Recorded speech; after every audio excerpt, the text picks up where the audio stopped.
Yeah, what's up? We here. The Opinionated Podcast is in the fucking building. Yes. Hey, yo, look at Dre's face. Dre's face is pissed the fuck off because he's like, why would you hit the claps? Because I can, nigga. We got a friend here today, a very good friend. We got Tre. What up, Tre? That's right. It's good with you. Can I hit the claps again, nigga? Boy. Young Tre. Yeah, please. GA71. GA71. I was waiting for this. Hit the clap for this nigga.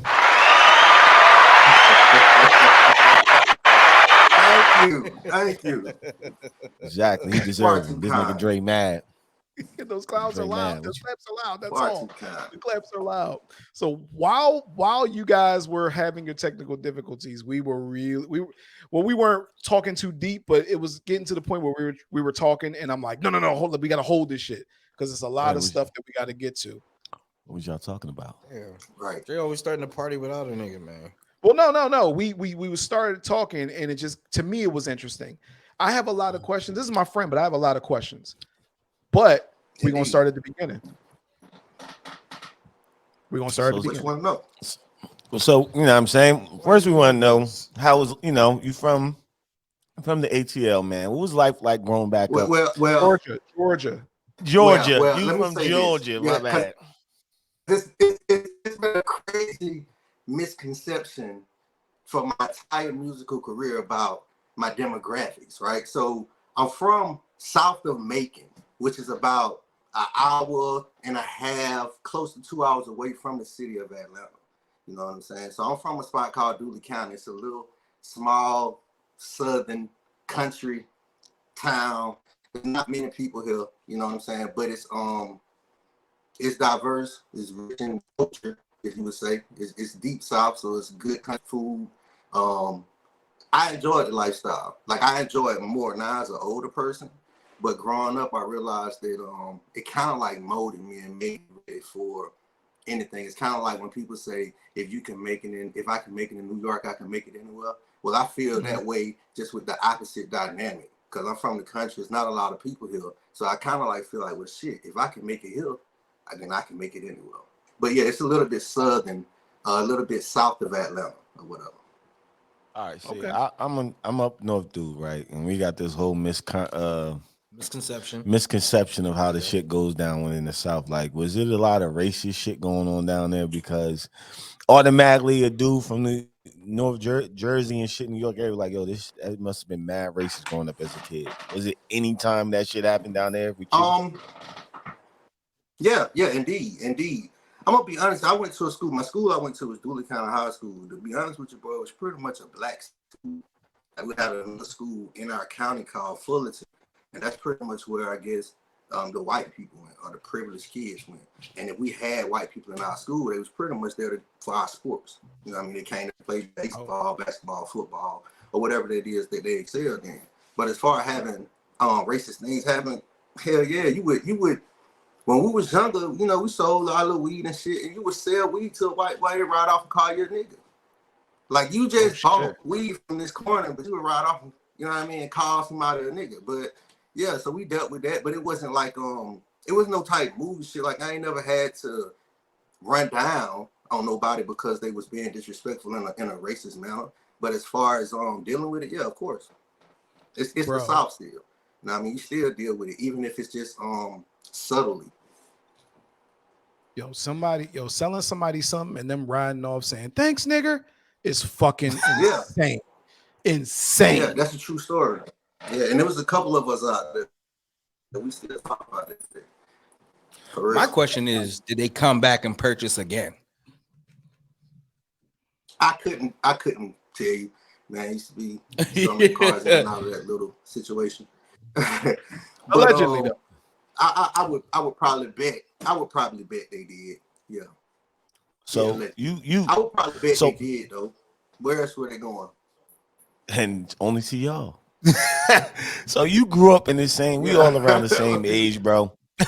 We all around the same age and shit. And of course, we're gonna get into this music thing. But around that time, I remember Outkast coming out. I'm like, who the fuck are these dudes? Right.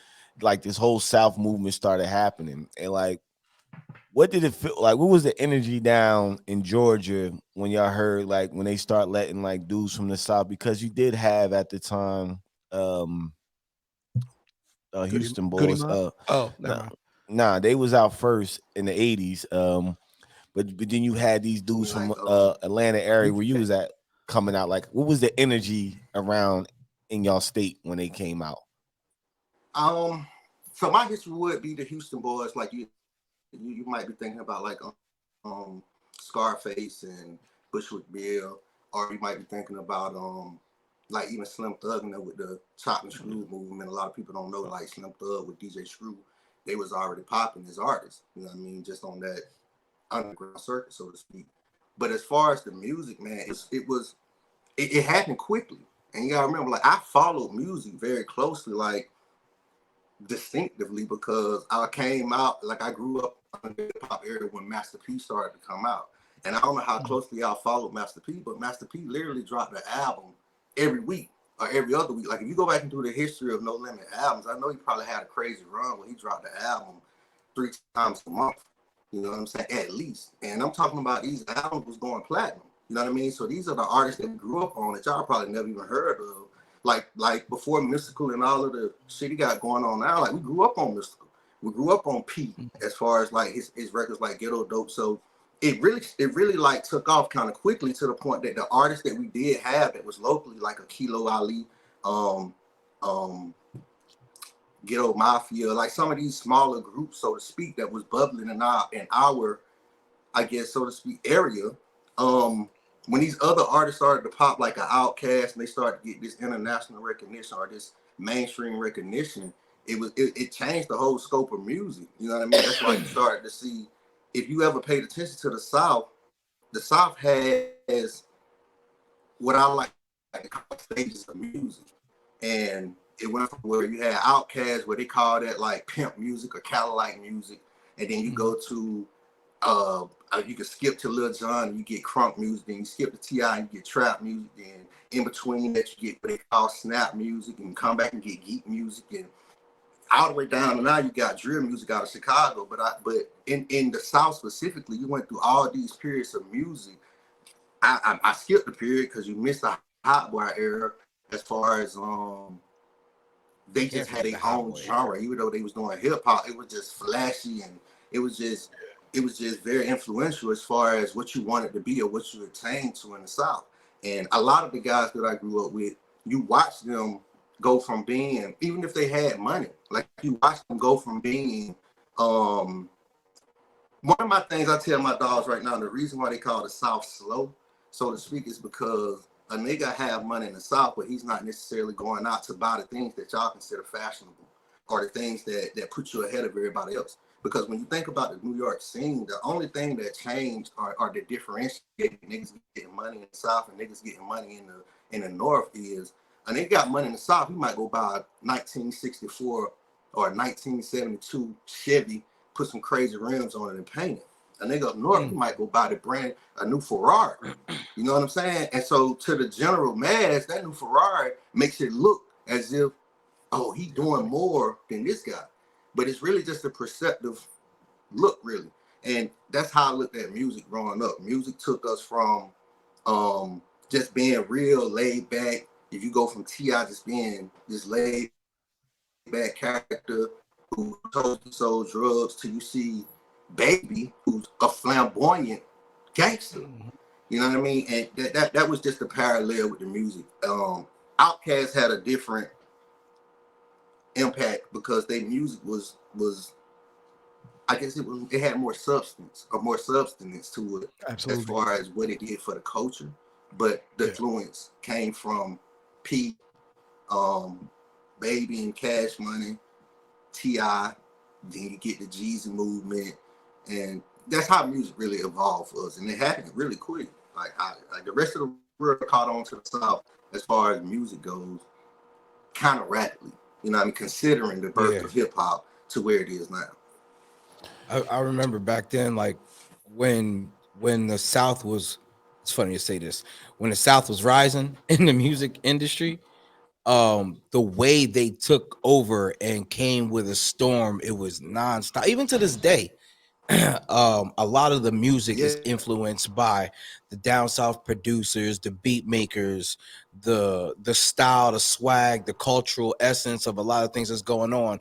And I seen like it felt like it started in New York, it went to the West, and then it went down south, and down south has had a hold of it for a while. I mean, going from ATL, now Memphis is running shit a little bit, you know what I mean? So how do you feel when it comes to y'all being at the top of y'all game right now above everybody else? How does that make you feel towards, you know, your cultural history from being down south and working and using that same tool, you know, coming up north? Because remember, we all met in Jersey, you know what I mean? Became friends in Jersey. How was it taking your style from down south, bringing it up north, and blessing people with that? I'm sorry, I You don't want get to too far. Get too far ahead of the story. You get too. Yeah, let me rewind it. Sorry, let me rewind. Go ahead. Okay, when but did you I like start that question. rapping? I got you. Go ahead. When did you start rapping? And I got you. Let's just start. Yeah, I got you. So I started rapping. I want to say I was probably 11. And I was actually freestyling over like Outkast. We used to have this artist down here called Jam Pony. I don't know if y'all ever heard of Jam Pony from Florida. But Jam Pony was a mixtape DJ from Florida. And he'll be spinning the hottest records, but throughout those records, he's dropping the beat and supplementing the words from the song with his own words. You know what I mean? And that's kind of like how I started. My cousin got me these Jam Pony tapes. And I started listening to Jam Pony really change a person's flow on their beats. Around the same time, you had people doing stuff like jacking for beats in the hip hop community, and I always was a go buy CDs from the CD person. You know what I mean? I always went to Walmart bought CDs. I was privy to be in a CD club at a very young age, so I got all the R&B CDs. I don't know if y'all remember the little club they used to have. You buy 12 CDs and get, you know what I mean? I was in that club. I got it for a Christmas present one year. I got that and a stereo. So every month I'm getting 2 new CDs. And it might be Faith Evans and D'Angelo. You know what I mean? But I was so involved in music that I listened to these albums over and over again. I could probably sing some of those Faith Evans entire albums to you guys, like seriously. Because it was just new music. It was fresh. My dad was in the gospel when I was younger. So I didn't grow up with my dad, but when I met him, I started to go to these gospel concerts with him. He played the guitar. So I used to always be around musicians at this point in my life, like around from 11 to forever. And it started me to like write poetry.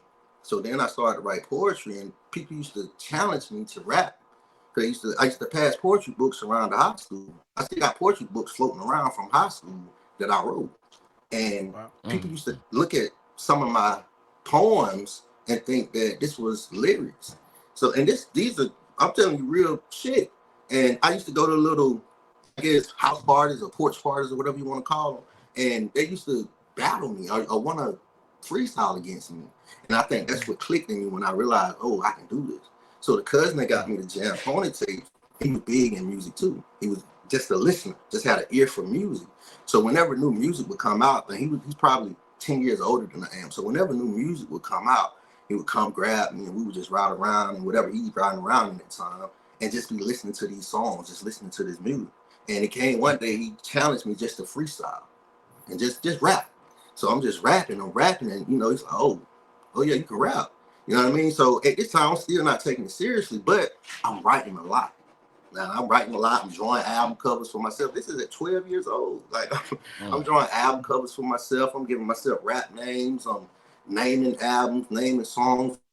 The albums I never stepped foot in the studio. I'm just inspired to do this. And I remember taking an old stereo and a new stereo that was purchased for me, and I started dubbing the tape like I think everybody who didn't have a studio did back in the day. I would take beats or take somebody else's beat, turn it down enough so that I could rap over it on another tape with the other radio. And I did that for a while, and I just honed my craft, and I guess the rest is history. So now you say you started I guess I rapping was at probably age like 11 or 12, and So at that age, who was it? Yeah. Because we don't really have a sound for ourselves. Who was really impressionable on you? You know, that you wanted to sound like. Maybe you wanted to have their style before you got your own voice. I had two artists.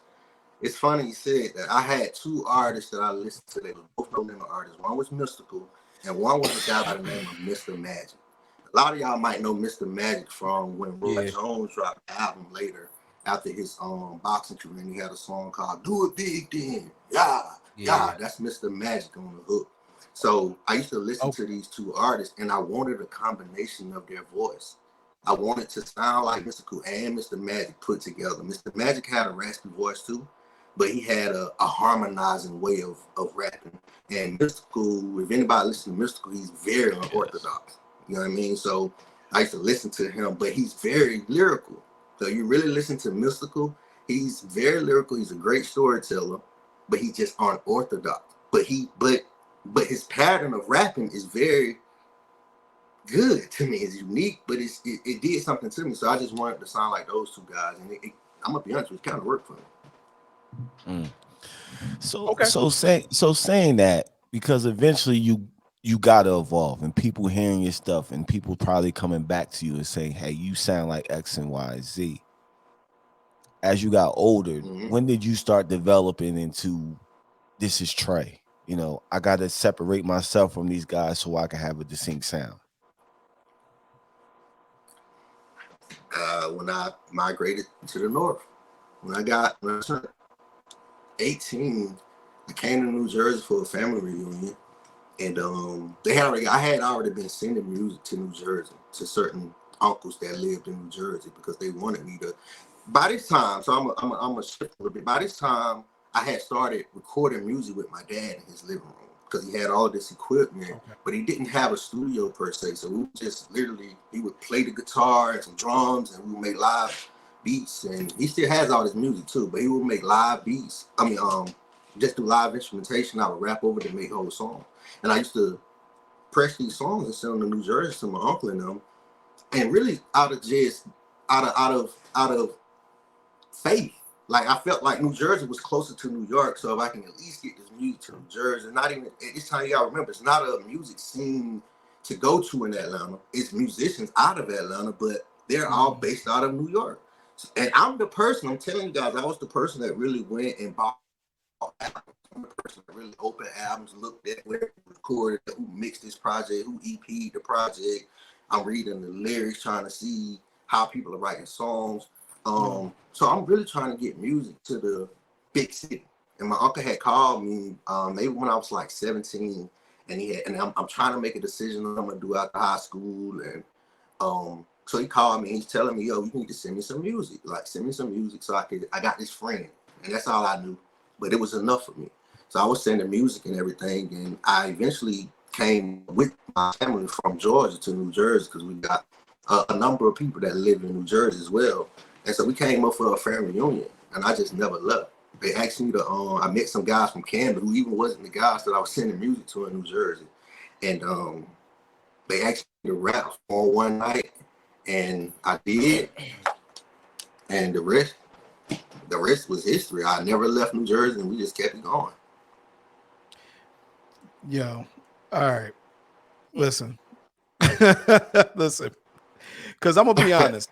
All right, to give some backstory to our relationship here, and at this time, me and Kevin TheRant, we was making beats, and right. Just to rewind a little bit, and then I want you to pick up exactly where you left off. So, MySpace, right? Right. This is how everything transpired. MySpace, we scrolling, we making beats for how long was we making beats for, Kev? At that point in time, maybe not even a couple of months. Yeah. It hadn't even been a year yet. It was like maybe a few months. We was making on some bullshit too. We was making it off of a PlayStation and dumping that shit into a computer. Right. So we looking right. We on MySpace because we put our shit up on MySpace, and I don't know how the fuck we came across your profile. I have no fucking clue. No idea. All I know is I think you had the background. Your background was like Georgia or something. Right there, like map. I remember. Yeah. And somehow we wind up saying, yo, like, I don't know how we figured out that 420, which we'll get to, 420, the studio was connected to you in some way. So we go take our beats, like, yo, we should just go up there and just play some beats. Play some beats for the people. We'll get into those names later on. My God. I remember that night. Yeah. And we had a couple. Out of maybe 15 tracks, maybe, I don't know, we had maybe 2 that we knew, like, dog, we knew if anybody heard these, then at least they'll listen to what the fuck we got to say. So played the beats, whatever. It was like, yeah, them Jones is they're all right, whatever. Nothing happened. Then they called us, I don't know how many months later, and said, yo, y'all should come up here and intern or whatever we wound up doing. Just work up there for a little bit. And I believe at that night that we went up there, that's when we met you. It was like maybe 12 o'clock in the motherfucking morning. Dark, the A room, dark as hell. And that's where we met you. Right there.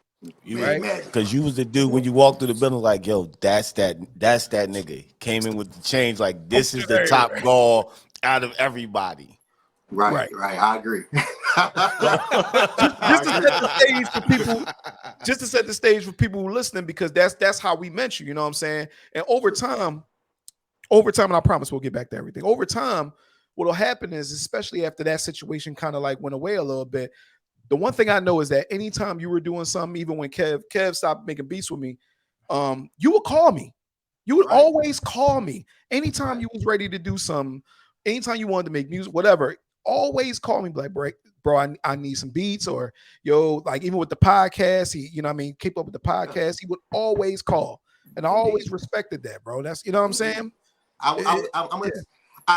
Meek Mill or somebody, I think it was Meek. He said it in a song one time that I don't blame these niggas, I blame the old heads.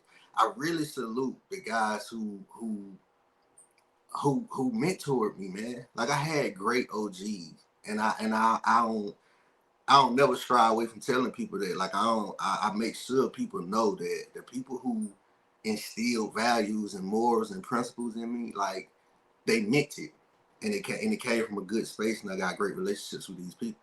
And honestly, that's why I still do a lot of the things that I do now, or I still move the way I move now, is because of those people, for real. So yeah, I'm going to always reach out. I'm going to always have love for those, because honestly, man, in that time, we grew up together. I tell everybody I meet in life now that those guys that I spent in that time in the studio with, that we grew up together. Like, a lot of them, I watched them have their first kids. I watched them have they bad breakups, they good breakups. I watched them fall in love. I watched them have parental issues as far as with their parents. I went through everything with them.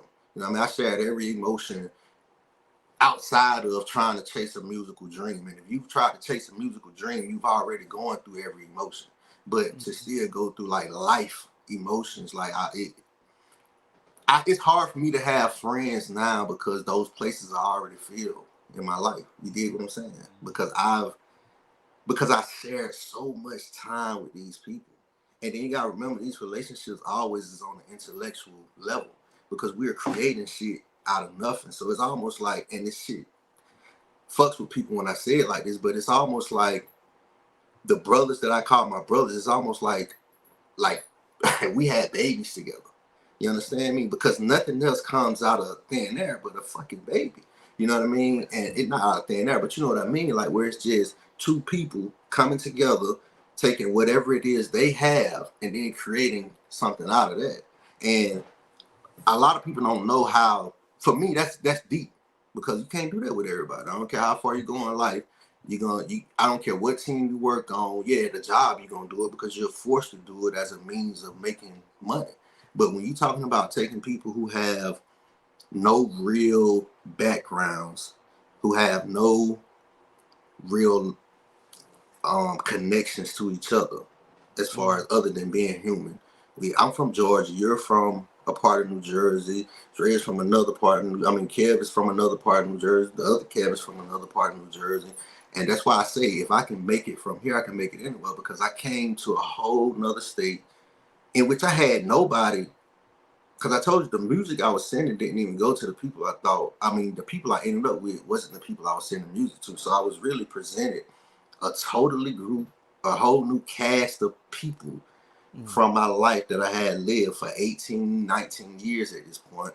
And like I said, I experienced every emotion with them. So to cut off now, it would be impossible. Damn. So speaking on that, because you just touched on the New Jersey thing, and we're gonna backtrack.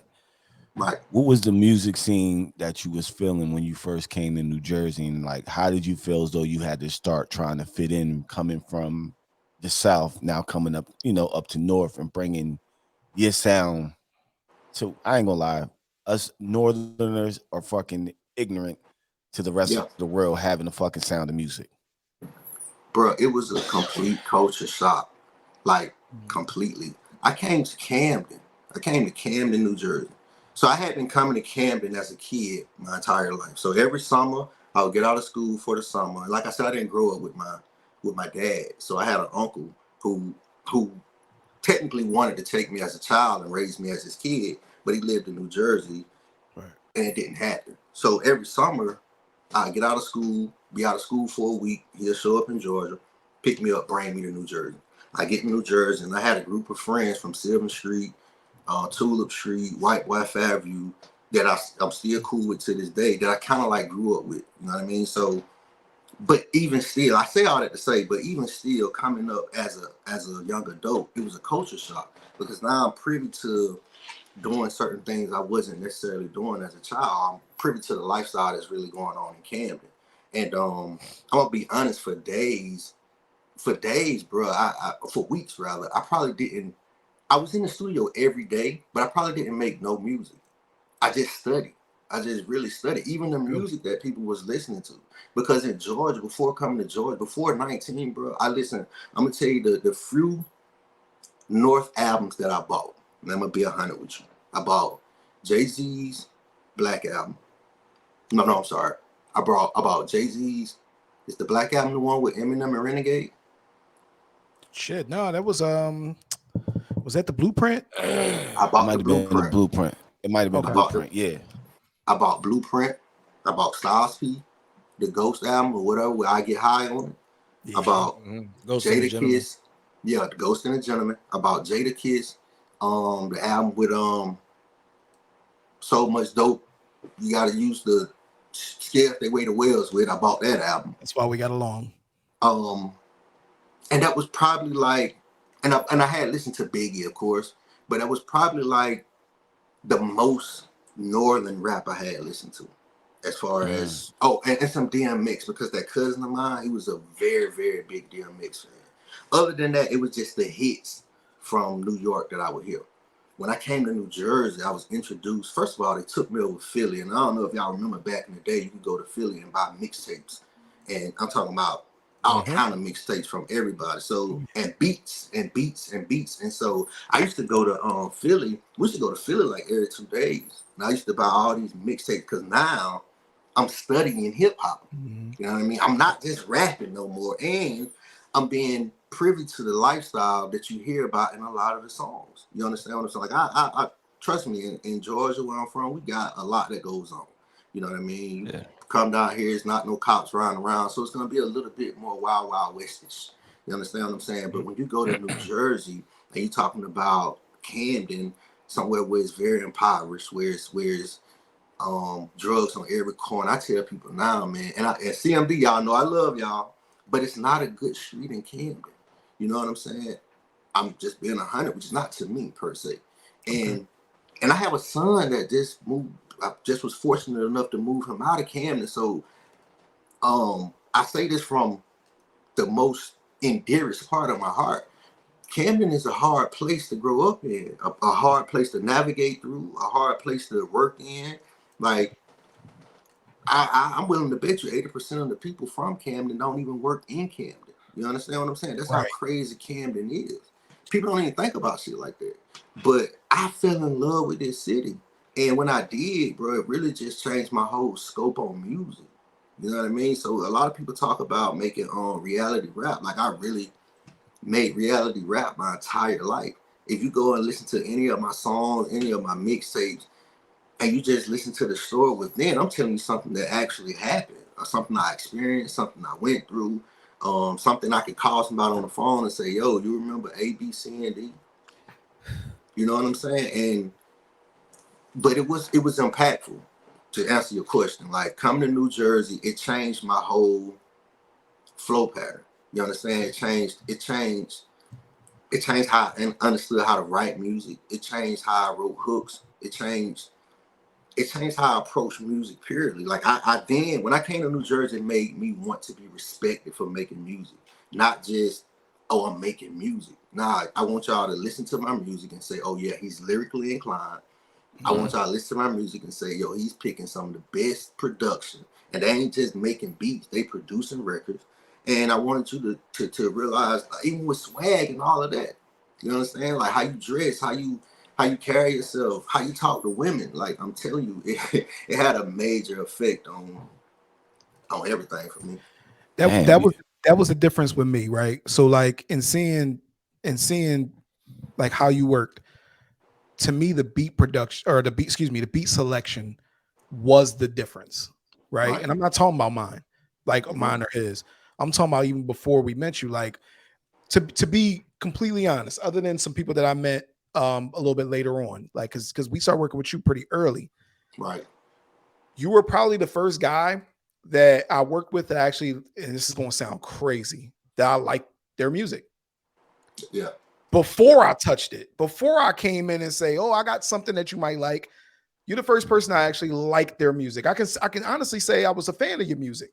You know what I'm saying? Like, even before that, I would still play it. I would still play it. So, yeah, absolutely. So, to my thing, that was always the difference, is the beat selection, and which leads me to a question that I have. How did you get hooked up? And I might be jumping forward a little bit. You let me know, or you go back as much as you need to go. How did you get with Tiz and Watt? We gonna get with we gonna get with our mentors later on. Okay.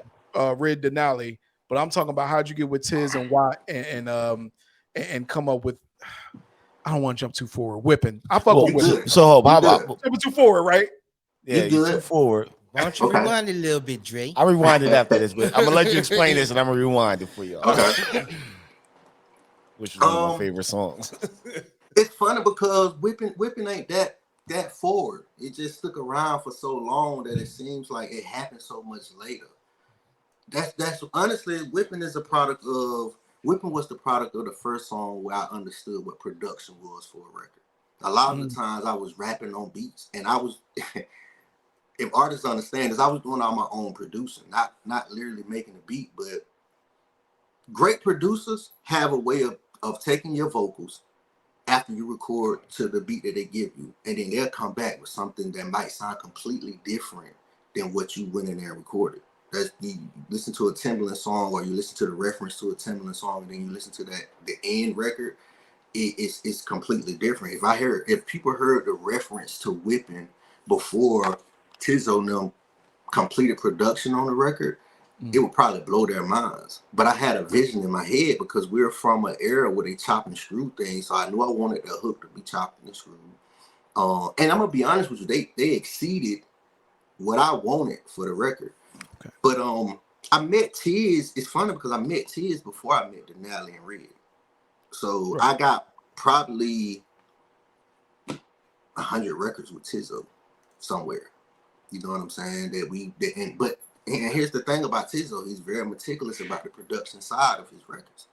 And so a lot of those records get put in what I call, back in the day we used to call it the Apple Circle of Death. If you had a MacBook and it started to do the Apple Circle of Death, then you could almost bet that book was done, and you better try to just extract whatever information you can and get a new computer.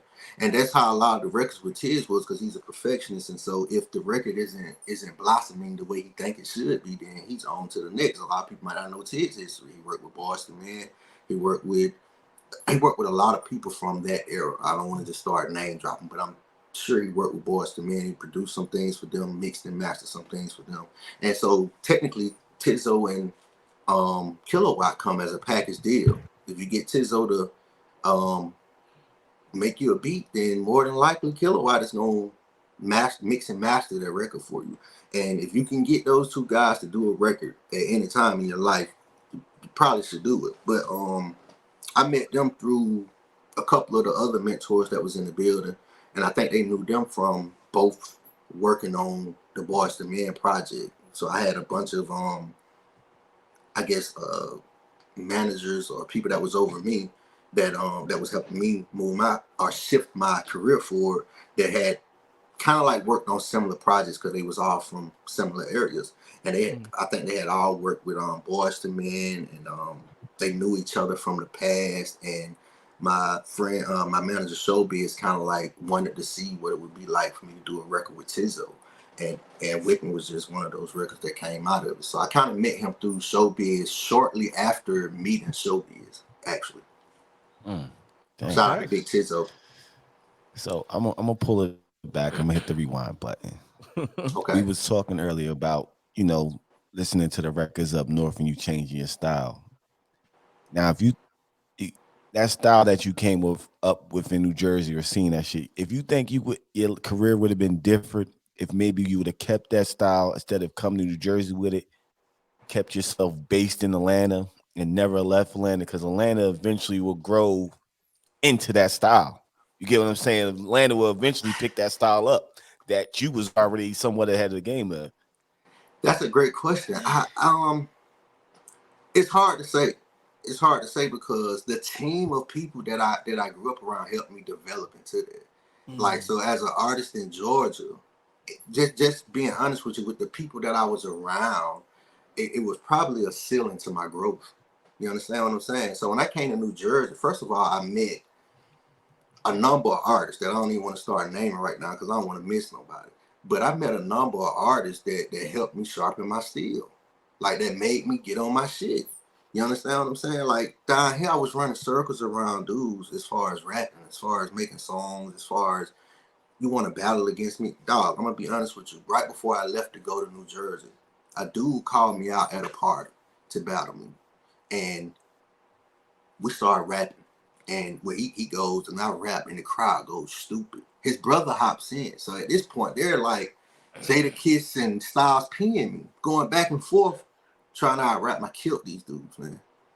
Like, and I'm talking about, this is still an epic night that people come, and I have to be reminded of these things because I'm gonna be honest with you, since then I've had so many more fond memories that I don't even think about things like that. But people are coming and remind me, yo, you remember being at that party and you killed such and such? Yeah, I do.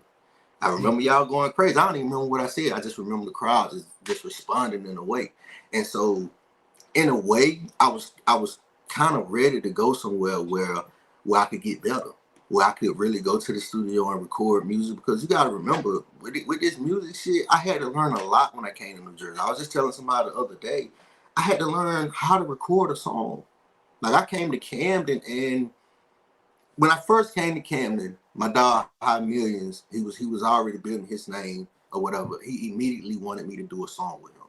And he just wanted me to do a hook for him. I knew what hook I wanted to get. I wrote the hook and everything. I never had a problem writing music. But it was the point, now I got to go in the booth and try to deliver this music. And I had no idea what I was really doing. I had no mic control. I didn't understand where I wanted the levels to be at in my microphone. I ain't know nothing about punching or ad libs, or I ain't know where to count in there. I ain't know none of that. You understand what I'm saying? So they really groomed me. Like, I really went through artist development, so to speak. And that's what coming up there I kind of like did for me. But and I just don't think if I would have stayed in the area that I was in creating music, I don't know if it would have developed to the level that it developed to be honest with you. But see, I was saying that you said you was only a few hours away from what literally became the Mecca now the hotbed of music. Yeah. Imagine taking that. I will tell you this, and I'm sorry to cut you off. I'm going to fast forward a little bit to a situation in which I was in New Jersey. I flew to New Jersey. Well, I flew to Philadelphia to do a show in Philadelphia at the Convention Center for a Black Latino Expo. And at this time, I had been in Atlanta basically promoting music and meeting with executives from Def Jam, Jive, and Epic, Warner Brothers, one of them. And it was going really well. And I came up to do this show on a Friday night. We did the show. We go to the studio Saturday and Sunday. And on Sunday, it's funny you asked me that question because, in a sense, you're correct. But it happened later. So on that Sunday, I'm in the studio. And at this time, I had a son in New Jersey. Well, my oldest son in New Jersey. He's still in New Jersey. But I hadn't seen him in a while just from being on the road, being in Atlanta. Doing music and shit. And so I told my manager, Showbiz at the time, like, look, I'm gonna stay in New Jersey. 420 Studios that we talk about is in New Jersey. So I'm gonna record some music. I'm gonna just stay in New Jersey for a little while. Everything is going exceptionally well in Atlanta though. You understand? Showbiz literally looks at me and he says, why? Like, don't tell me you want to record music because you got several studios to record in Atlanta. At the time, I'm recording at Patchwork Studios. I'm at Grand Hustle Studios. So he's like, you got the better studios to record in Atlanta, that where people are at, where you can write music for people. And I didn't go at the time. And I think that's what kind of like shifted the whole dynamic of the Young Tre situation. Just to answer your question. But it happened later.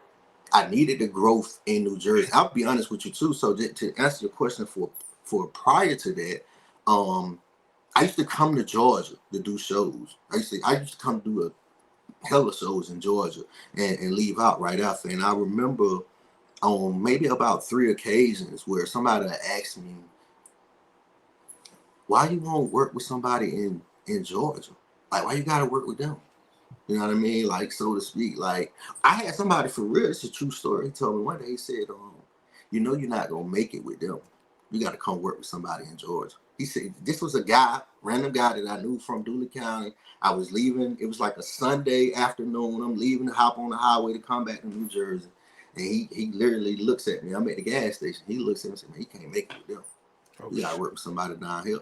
But the thing is, I tried my best to bridge the gap. Like, I work with everybody.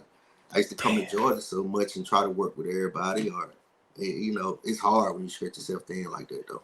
And it's still difficult. It's easy for me to give you answers looking in retrospect. You know what I mean? Right.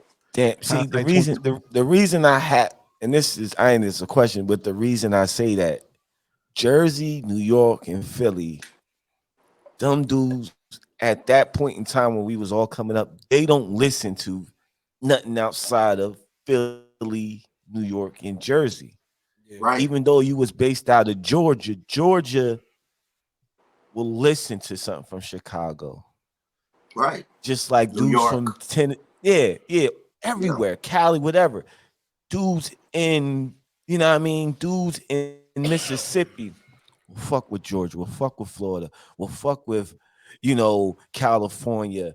Eminem moving out of in Northern America, where us is just like we fucking like we so because we had a foothold on this shit for so long, we are ignorant to everybody else. That's why we had at that time we had a superiority complex in music industry at that time because no doubt we ran shit. You know what I'm saying? Until even when the West Coast was coming up, we were still running shit nonstop, dropping hits after hits. They always came. Everybody wanted to go up to New York to do music. You know what I'm saying? It was always known you go to New York to become a rapper, artist of some sort in the music industry. You go to LA to become an actor or, something within that industry. So when you're thinking of I couldn't even tell you. We wasn't putting no T.I. CDs in the car at the time. Matter of fact, even when we was, because there was a time we was fucking with Luda. We was fucking with Luda heavy. We was fucking with Luda. You can't say we weren't. And T.I. dropped when he did Rubber Band Man. Rocky brought that shit up. She was living in Atlanta. My sister. She's like, yo, listen to this nigga called T.I. Right. Yep. And this is me, and I'm disrespectful. I say, what the fuck I want to listen to this country nigga for that's how I'm serious. That's how New York. That's how we was. I ain't gonna lie. Look, now you a down south motherfucker, huh? Yeah, I fuck with them. That's how we was. I fuck with them heavier than I fuck with niggas up here. When they started dropping, when they started coming up, that's when we started realizing, yo, there's definitely way more talent out there than just in this tri-state area. I mean, think about people when I met people that wasn't from the tri-state area, they ain't know nothing about state property, Beanie Siegel, none of that. There's a lot of people, they ain't know nothing about Joe Buttons, even with Pump It Up. You know what I mean? Like they don't know about that. You know what I mean? And then when you come up to it. Exactly. Right. Exactly. So we were just we were just ignorant. We was just the shit. I remember going to my cousin's house in North Carolina for a family reunion. This is like 04. And my cousin said, I'm gonna put this in, had a mixtape. I said, what the fuck is this? Oh, this nigga called Young Jeezy coming up. Like, fuck Young Jeezy. I'm like, the fuck is a Young Jeezy? Exactly what I said. The fuck is a Young Jeezy? Start playing that shit. I'm like, still had my North ignorance, but I couldn't help but like, this nigga saying some shit. Yeah, Jeezy brought some shit to the table. It happens. So, and I watched Jeezy. Was a life changer. I watched Jeezy come up. So that's what I'm saying. So how hard how hard was it for you? Because you can still hear it in your voice. You still have that, that South accent. Like how Southern fucking hard was you? Yeah, fucking with these dudes up here in North. Like what was they saying when you was doing shows with them and shit like that? I'm gonna be honest, man. I never got nothing but love from New York. Now that could have been because of the political relationships I had. I've always been blessed. People like my personality. So if I get to meet you or you put me in a room with somebody long enough, I might win you over if we have a long enough conversation. I think that worked for me in New York. Now, what helped me was that the music kind of like spoke for itself. You know what I mean? Everybody around me was very serious and dedicated to what we were doing. You know what I mean? I tell you, boy, you can't. I've never seen a motivation from a group of people like I've had for myself ever again in my life. But because of that, everybody was so focused on what they was doing and they were so hungry, bro. It gave me a confidence in that area. So when I went around people, first of all, I'm gonna be honest, I had a confidence that I'm from Georgia, you from New York or Philadelphia or anywhere in the tri-state area, and I would out rap you. And I really felt that way. So niggas would come to the studio and they want to do a song with me, and they gonna say, I'm gonna out rap you. That's what I'm gonna do. First of all, I'm gonna do it with passion. I learned the technical side of making music, which is mic control, studio etiquette. I learned that presence. So when you know that, I'm gonna tell you right now, if you're going to listen to Tomorrow by Glorilla and Cardi B, and because I have a musical ear, you go listen to that record. I just want y'all can listen to it today after we get off, and you listen to Cardi B's verse. And you listen to Glorilla's verse, you're gonna automatically know if you've ever been to a studio that Cardi B's verse had a little bit more Tender Love and Care added to it. And there's a crystal clear difference in it. And if I brought the sound engineer, and all these people that I had in my life were top of their class. I had the top of the line sound engineer. So I was privy enough to learn these things. So it helped me in all other areas of making music. It helped me in efficiency so I can make a song quick. It helped me in understanding what beats to pick, like Dre was just saying earlier. I heard 50 Cent in the interview say earlier that a lot of new artists that get with a producer that is decent or well known, and they'll pick the first beat that they get them, as opposed to sitting back and saying, hold on, let me see what else you got in there. And see, that's me. I'm the one though, the only difference between me and what 50 would do to Dre is I'm the artist that would go to a producer and say, play me all the beats that you don't want to play. And all my producers will tell you right now, play me all the beats that you don't want to play. Tell you another one of my tricks. Hey, what's the name of your beat? And they'll tell me the name of that beat. And in my mind, I'm already like, writing a song called that. Why the fuck would I change it? So if your beat says Rambo, well, hey, guess what? Now we got a song called Rambo. And the concept behind the song is gonna be Rambo-ish. So I learned all these little tricks to like make music. So when I deliver, I was just telling a chick the other day, I was having a conversation with her, and she was talking to me about some business ventures that she wanted to see how they would go or whatever. And she was asking me, what are you most confident in doing right now? And I told him, man, it's only one thing in my life that I'm extremely confident in. You could put me in any room with anybody at any time, and I would do whatever because I'm so confident in that area, and that's making music. Okay. So it was a bunch of things. And I told I had great mentors, man. They told me on top. I remember one of the first songs because, like I told you, I only had the Blueprint album from Jay-Z. So when I came to New Jersey, they made me study music. Like, no lie. Yeah. Like, so now I got Volume 1, Volume 2, S Carter. I got Blueprint 2, 3, whatever else he had. And one of the songs that I bit from Jay-Z, and I'll say that now, but I bit, shot a video for it and everything, was bet 50, not dollars. I brought some dough with me. And that one line changed my scope on music. People might not get it, but it changed my whole scope on music. And that thing you talking about with Jesus, where you say, "Oh, Jesus saying some shit," that one line taught me how to do that. Because if you ever listen to that album, he talking real greasy, and that's basically what captured the northern people for Jeezy. It wasn't that he was doing anything differently than any of the other southern rappers. It's just that y'all caught that slick shit he was saying. Absolutely. So if you go and you listen to any hip hop head that fell in love with Jesus from above the Mason-Dixon line, they're gonna tell you, yo, he was talking real greasy. That's how they gonna say it. And I had to learn these words and terminology. So with shit like that, so that's my dog, like, what the fuck you mean he talk greasy? He was like, yo, he talking slick. He talking that shit. He talking, shit. You know what I mean? Birds fly down south for the summer. And it be simple lines like that. And I'm like, oh. And when I clicked into that, I don't care how many punchlines you put in your verse. I'm going to give you reality rap with that greasy, slick talk shit. And I'm going to beat you every time. That coke talk. I got two questions. I got two questions for you. Two questions. Okay. And I might be wrong about the first one. You let me know.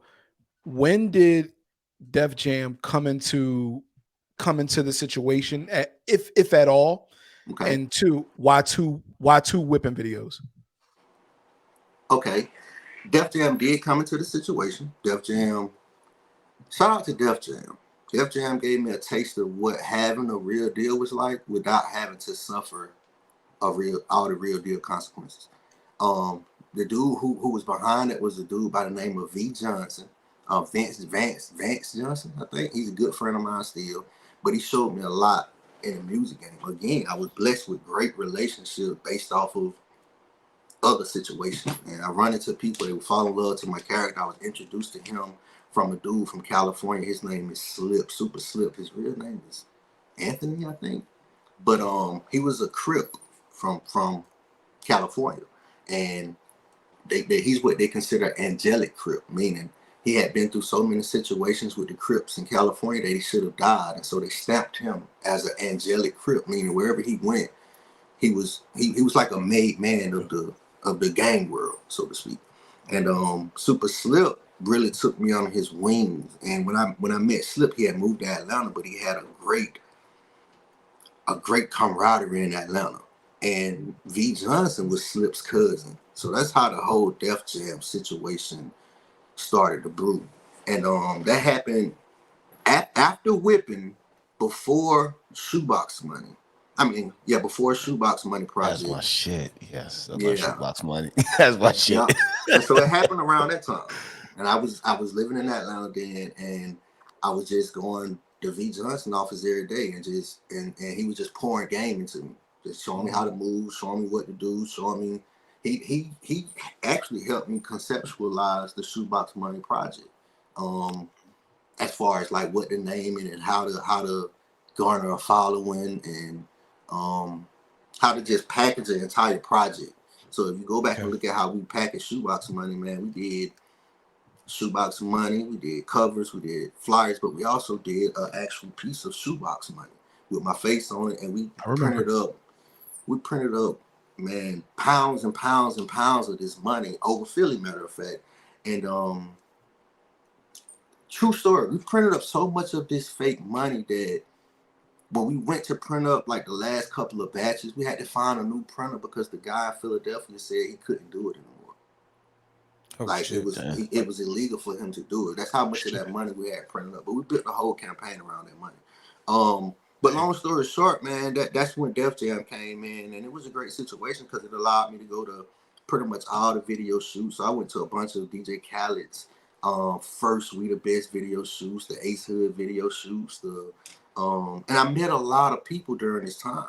And the good thing about it was I met a lot of people over and over again. So even if it wasn't different people, I might see Ross in April, and then I fuck around and see Ross again in June.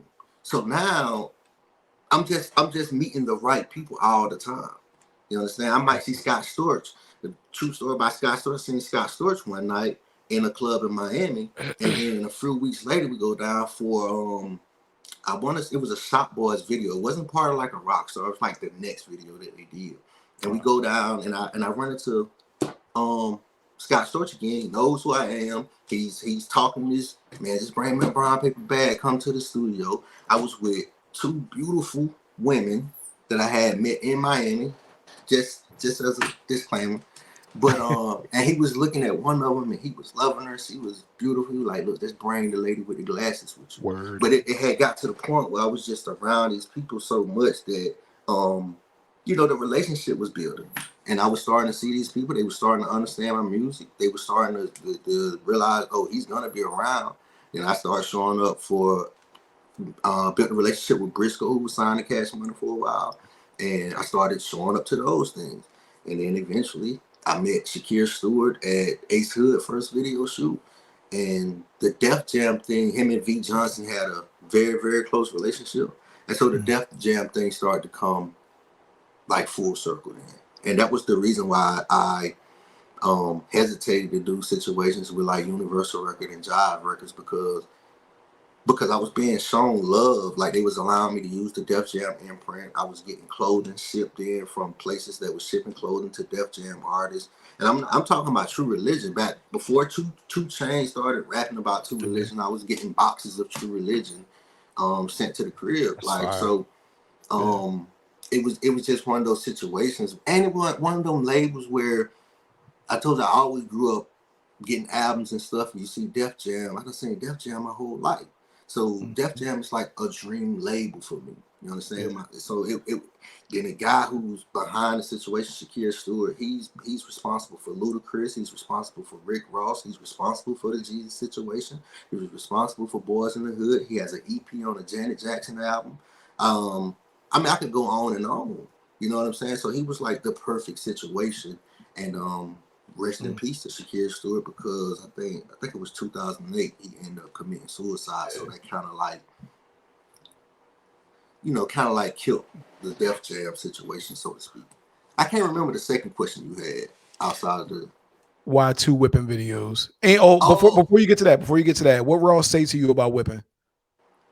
Ross loved whipping, man. I got a funny Ross story about that whipping song. After we recorded that whipping song, I met with Ross in Philadelphia.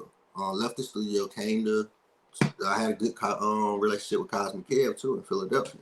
Yep. And he called me over, Ross up here. This is after the whipping. This after Ross, Kev done played it on the radio. Ross done signed the verse back, everything. So, everything solidified. I get to Philadelphia, and it's me and Ben and Showbiz. And we go over to the radio station, and I meet Ross. DJ Khaled is there, so we go on a tour bus. We sit on a tour bus. They watching a basketball game. It's like playoff times or something. And we just kicking it. And he's telling me like, man, you should come to Miami so we could shoot us a video for that song. He said, I think they'll love it in Texas. You know what I'm saying? You can use all my cars, and I'm sure he probably had a collection that he has now, but he had several cars. And we went to Miami. We did try to make it happen. We tried to bring that to fruition at a point. But his schedule at the time was just crazy. In fact, we was watching the game on the tour bus, and they was playing We Taking Over at the basketball game. And I remember thinking to myself, as I'm watching them, listening to them being played at a playoff game for the NBA, like, yo, they out of here. And I'm sitting on the bus with them. You understand what I'm saying? And but in my mind, I'm also thinking, boy, you lucky you got that verse already, because they out of here. Yeah. You understand what I'm saying? And if y'all don't remember, when We the Best came out, probably one of Wayne's craziest verses as a feature, and everything else for DJ Khaled has just been historical. The two whipping videos happened because the first video we shot in New Jersey in Dooley County, and it was a good video, but I think at the time a lot of people was feeling like Kev feeling right now, like why you didn't just take advantage of Atlanta. So the entire second video was shot in Atlanta on very well-known streets or car washes, and it was just something we felt like we needed to do to push the video to the next level before trying to shoot a video with Rick Ross or before trying to do something else with that situation as far as the remix. So we shot the second video in Atlanta, and that's really why. It was just it was more of a strategic move to try to like garner more support from Atlanta. So yeah. I'm gonna be honest, man. That second video though, like I like the first video just because I'm like, all right, yeah, it was, it was fire. I think y'all was at the Piggly Wiggly too down there. You know what I'm saying? Right. But then when the second joint came out, I said, ooh. Yeah, man, it was different. That's you. I said this one, this one on 106 and Park. I saw it on 10, like, you know what I'm saying? That's where I saw it at mentally. I'm like, yeah, this is 106 and Park joint. This joint gonna go to the moon. Yeah. It's crazy because even in Atlanta, shooting that video, like I still be looking at some of the behind the scenes footage from that video, and the response that we got, even in Atlanta, was crazy, bro. For real. Like, and after that, we dropped Shoebox Money, and it really went crazy after that. It wasn't. I really didn't have nothing else to prove in Atlanta at this point. It was just a matter of following up whipping with the record that was gonna just, put you on billboard. So not proving nothing in Atlanta, you in New Jersey. This what brings us to our time in 420. Right. So for nobody who knows 420, like explain 420, because we got our own stories and shit that happened in there. But bring the visual 420. 420 is the birth of trying to get out the hood, bro. I'm gonna be 100 with you, so I just go back. We initially had a studio in Camden, New Jersey, out Hatton and Kane, and I created Hatton and Kane. I said a lot of songs. I've been to that joint. Follower of me. Hatton and Kane is where I learned it all. I saw the big speed basement. And, not to cut you off.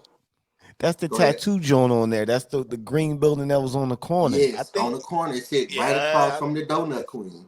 Directly across from the Donut Queen. I done sat in that studio on the top, because the studio sat on the top floor. On the middle floor, we had a guy who did photography and stuff, and he was he helped with a lot of photo shoots and shit like that. And then on the bottom floor, it was a store, the little store, the poppy store, whatever. Yeah. But that's what we really started at in Camden, off Hatton and Kane, bro. And it was a beautiful experience. Like I mean that in like really to use the word beautiful, because I met so many people. I learned so much about Camden. Like I said, it was a real culture shock. I could really sit in that studio from the top floor, look down on Hatton Avenue, and write 3 or 4 songs just based on what I was looking out the window at every day. You know what I mean? From Transactions, from Jump Out Boys, from If It's Hot Enough, the type of women you see walking up. Y'all been in Camden, y'all know. I worked in Camden. I mean, the nigga used to hang out there every day. Oh my God, bro! And Hatton and Kane was one of the busiest intersections in Camden, so it was like the perfect spot. Like when I got, and I probably never had writer's block, and I say that so I don't never get it. But when I just wanted to breathe, bro, I would walk downstairs and literally just stand in front of the studio and really just be completely inspired all over again. Like, and I'm just being honest with you. But Camden got very outrageous, and I remember doing exactly what I told you. I walked downstairs one day and I stood in front of the studio, and I had been warned by the OG several times, Trent, don't hang in front of the studio. Don't hang in front of the studio. The Jump Out Boy is crazy now. So at this time, I don't understand what a Jump Out Boy is. I don't know they're talking about cops. I'm thinking they talking about some local hard-headed niggas that think they just gonna jump out on me. So, the tough guy, young boy mentality, like, ain't nobody jumping out on me. I'm going out here with the niggas I know that be in the studio with me, I'm about to see what the hell Camden got to offer. And I'm down there one day, and the jump out boys pull up on the corner. Everybody get down, get down, get down. And after that, they explained to me, like, if anybody would have got caught with a pack, y'all always going to jail. And I'm like, that's what you mean by the jump out boys. And so I think that the OGs that was over me in the studio scene, that I was so captivated by Camden that they felt it was better to take, at that time, what they figured was the prized possession, and move him somewhere where he could have a peace of mind while recording and not have so many distractions. So we went and found the building in West Berlin. And I remember the situation taking so long to come into fruition that I came to Georgia for a little while. And I didn't come back until one day Showbiz and Ben called me, and they on the phone, they jingling keys, not on FaceTime, but I can hear them jingling keys. I'm like, what is that? Oh, we got the keys to the studio. And in the next breath, I tell them, well, y'all niggas send me a plane ticket. That's what I mean. It's time to, they sent me a plane ticket. And of course, nothing was put together, but it was just good to be there through the whole process. Like, we built that studio. I tell people now, my name is written in the structure of the building. Like, I wrote notes to myself before putting up sheetrock or building booths or anything on the walls. Like, yeah. And that happened. It happened kind of quick. Like, I went to New Jersey, and I still was recording every day. At this time, though, you gotta remember, I was going everywhere to record. I tell people I recorded at every major studio just to understand the experience. I recorded at Quad Studios in New York. I recorded at Larry Gold's in Atlanta. In Philadelphia. I recorded at Patchworks, and like I said, Grand Hustle. I did some work at Stankonia in Atlanta. I've been privy to really be around some of the best engineers or sound people or whatever you need in the music game. So as far as having a stoppage of recording, that didn't happen, but it was just being in that moment where we were building the studio and the anxiousness of opening 420 Studios. And even after opening it and having all the equipment laid out and everything, it still took a while to, because you had to build this team of people. You know what I mean? Yeah. The guys that we had in Camden, they wasn't necessarily coming to New Jersey because the same things they want. They wasn't necessarily coming to West Berlin because the same reasons why they wanted me out of Camden is why they wanted to be in Camden. Like, it's inspirational. Like, you see a bunch of crazy shit, but it makes for the best music. Like, pain and frustration or coming out of a hard situation, I don't think nobody will argue with me. It makes for the best music, and you see it every day in Camden, especially around the Hatton and Kane area.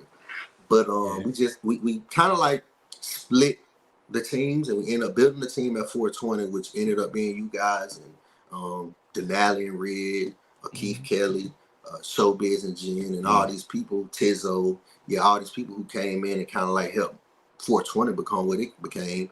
And we still had the team over in Camden, which was Shiz Beats, Cool V, Big and a number of people over there. And so I tell people now, I still got whole projects in Camden that, the same way the guys who used to be at 420 called me and said, hey, man, we need to put some of this music out. And I asked them to just send it to me because it's been a while now, and I don't really know what some of the music sound like anymore. But I get this music, and I just be like, damn, we do got a lot of music, man. See, bro, you don't understand. Like, we came into 420, we came in as interns. Like, It was when we came through the door, they let it be known this shit right here is being made for Tre first. Than everybody the fuck else. Like, you was the like I said how early you walked through, you was like the guy, like that's the nigga. Like, you don't understand, when you came through the building, we opened the door, it was like this glow from this one dude. Said the glow. This more like Michael Jordan glow, like, yo, this is our chance, Dre, to get the fuck out. Like, we gotta make some heat for this dude to get the fuck out of the studio because we never seen nothing like that. Never. Y'all did. I tell people all the time, man. It wasn't like we failed at music, bro. We just stopped. You know what I mean? It was like a halt. It wasn't like we got to a situation and it was like, oh, nah, y'all not gonna work. Because I'm telling you, I was always open. I was always welcome with open arms at any. And I've had countless amounts of meetings with record executives that people would love to meet still to this day. And I was never met with, closed arms, like you're not gonna make it. It was always like, yeah, you one hit away. I still get calls to this day. I name drop this person. Her name is Miss Arlinda Garrett, and she was a major radio promoter for all the Masterpiece stuff, dating all the way up to Tank Winwy. And she tells me all the time, send me messages on Instagram all the time. Yo, Tre, I just need one hit from you. I'll do the rest. Just send me one hit. And it's crazy because I have to tell people ask me, I say, Tre, help me get to the next level with this music shit. And I ask them one question. I say, what you gonna do if it works? Because a lot of people are not really thinking about it working. They automatically assume it's gonna fail, even if they come to you and make you feel like they believe in it. And so my question would be to them, what you gonna do if it works? You love your family? Are you a real family man? Because you might be gone for 6 months at a time. Are you ready to get up every morning and not go to a job that's guaranteed to pay you and go do something that you got to get it out the mud every day, like you hear people talking about? Like, and it's a different type story that I have to even ask myself. You know what I mean? Like, because it requires a different type of commitment. So, I take all of it in now, and I'm just grateful that we was able to. I accomplished a lot. You know what I mean? Like like I told you, the relationships that I have when I do decide to name drop people and tell people the things I did, and I just tell y'all one thing I tell people all the time. I tell people my mixtape history because it makes you understand my growth, and this is how I go down. And I dropped 6 mixtapes in a span of maybe 4 or 5 years, and those mixtapes went from I'm from the Macon and Middle Georgia area. So the first mixtape went to the Clear Channel DJs down here in Macon, who is DJ Dirty and Shorty Slim. And then that garnered enough attention for the local community. So then I went to a more national type person to host the second mixtape, who was Mad Links from, at the time, he was on BET Rap City. And so I figured who better to try to garner some national attention. So then it was to my strategic sides. So now it's, all right, I'm in the Philadelphia area, but I'm going to make a Southern mixtape, but I need a reputable DJ. Somebody had a relationship with Remy Ma brother, a real brother, who is Rye, and me and him has been very close for a long time. And he set me up who was Remy Ma's DJ, who was DJ Bedtime. So he did the third mixtape. Oh, so, well, I started getting slack trying to play music. Being in Jersey, that I'm 15 minutes or 20 minutes from Philly, that, well, why can't you mess with nobody in Philly yet? You in the area all the time. So, hey, let's go to Cosmic Kev, y'all #1 mix show DJ. I did a mixtape with Cosmic Kev. Then they like, oh, you blowing up top. What you gonna do about Georgia, Tre? Same thing Kev been saying all day. So I said, okay. I went down and did a mixtape with the affiliates, which was Shoebox Man. You understand what I'm saying? So I really was able to do what I wanted to do musically. You know what I mean? I've been in situations where I walked in and they telling me, yo, what you want, $400,000? And at the time I was around guys that had $400,000 in the crib. And so they looking at me across the table like, Tre, you taking that? You got $400,000 at the house. You know what I mean? But looking back, I probably would have been smarter to do that, because it would have probably took some strain off of people. And how I look at it now, if you really believe in the situation that you're trying to create, then you would take it for the machine power as opposed to the money, because then it's gonna put you in a situation that you should be able to navigate through. So yeah, but man, I went through the highs and the lows of this shit. You feel me? Like, I feel like Nipsey said in the interview, I experienced every emotion in this musical journey. Like, damn. I mean, so bro, let me ask you a question. Where you think you will be at now if you had that same hustle and drive, as far as the music, now with the streaming, being able to push your shit wherever, you know what I mean, and your shit can be heard across the globe? Like, you think you would have had like a different trajectory? I definitely would have. If I would have so my big word now, bro, in life is execution. You know what I mean? Because a lot of the times you can have a brilliant idea, and if you fail to execute on it, it's that's all it is an idea, right? So when we was in the studio at 420, I remember these same OGs I keep talking to y'all about. I remember begging them for certain equipment to do certain things, like cameras, and these crazy cameras that you'll see them over Philly using to shoot the hip hop awards, whatever they was doing at the time. And he would get these cameras, and I would have these cameras, and I would have the guy Condito with Ronald. I still love him to death, but we had a other than me recording music, we had a procrastination complex, meaning, and I'll be 100 with you, bro. I had all these ideas. I would have pioneered a lot of shit. You know what I mean? I had the idea to do an internet radio show long before niggas was talking about doing podcasts or internet radio for that matter. I had I still post a what you call a reality show that we wanted to do from the studio called The Validation of Young Tre.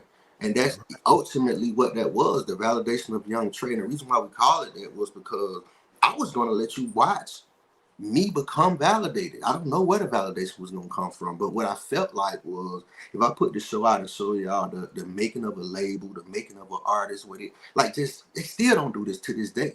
Like you still have never seen a raw and uncut reality show of the. Imagine if you had watched the making of QC, the label, and you had watched the Migos when they met the Migos come in from when they recorded their first song to when Lil Baby came to the situation, so forth and so on, and the attention it would garner, because just like sports, the musical industry is something that everybody is watching. Hip hop is the most searched music there is. Absolutely. You understand me? So if you built the show around it, now of course you had the show Jermaine Dupri had, and look at the numbers it did.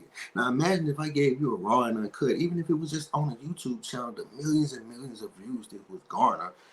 Y'all was at 420. We ain't never do nothing spectacular as far as, oh, this is gonna just go viral every night. But if we would have jumped on this movement long before this social media thing, we would still be probably making residual money from it right now.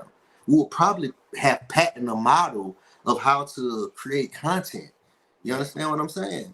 And Absolutely. Those are some of the things that I think would have changed the trajectory, because I've always had a mind. If anybody ever seen me in the studio, I was always reading.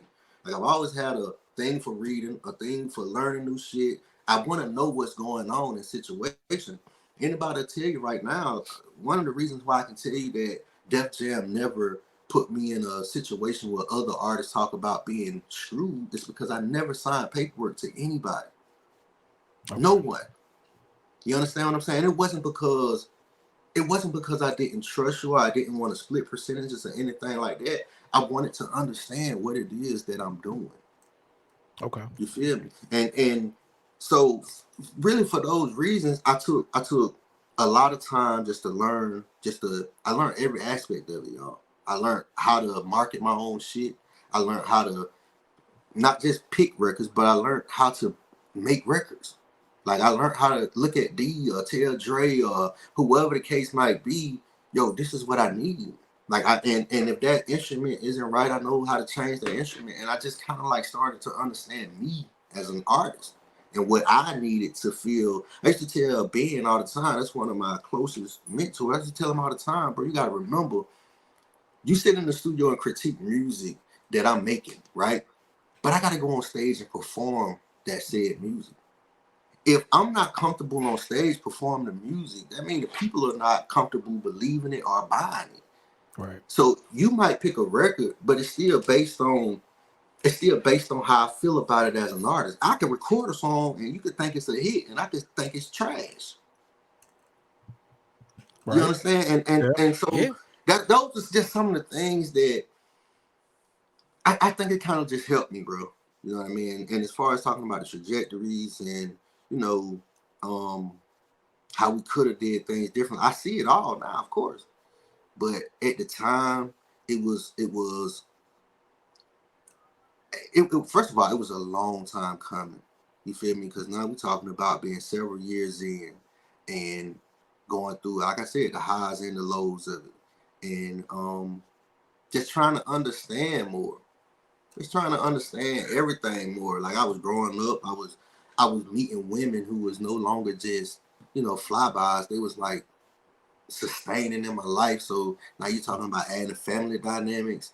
I was learning more about I tell people now it takes 5 things to have a relationship, and I don't care what kind of relationship you're in, whether you're talking to women or a woman or you are us creating a podcast together.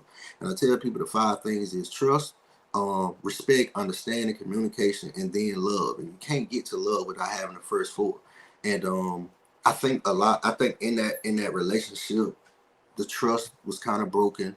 The communication was severed because it wasn't no trust, and it wasn't no trust because it wasn't no understanding. Respect was just something you did because these are the people you still thinking, damn, I done invested so much into this situation that if it blows, I got to get my piece or my share. So it just kind of like you learn later. You know what I mean? But yeah, to answer your question in short form, yeah, hell yeah. I think if I would have known some of the things that I know now, yeah, it would have definitely changed the trajectory. I would have been able to pick what they call your mastermind better. And the mastermind is supposed to be the group of people that you put around you to help you achieve whatever goals it is you're trying to achieve. So yeah. It's crazy when you really put it. Oh, my bad, Kev. Did I cut you off? Well, I had a question, but go ahead. I'll go after you.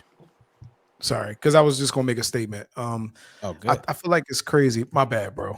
I feel like it's crazy that if you talk to everybody that came from kind of that camp, you know what I'm saying? It's near and dear to me. Like I stayed for a while, especially after Kev left. It's like everybody, bro. Everybody just stopped over time. Some people kept going and then they stopped, but everybody just said, you know what?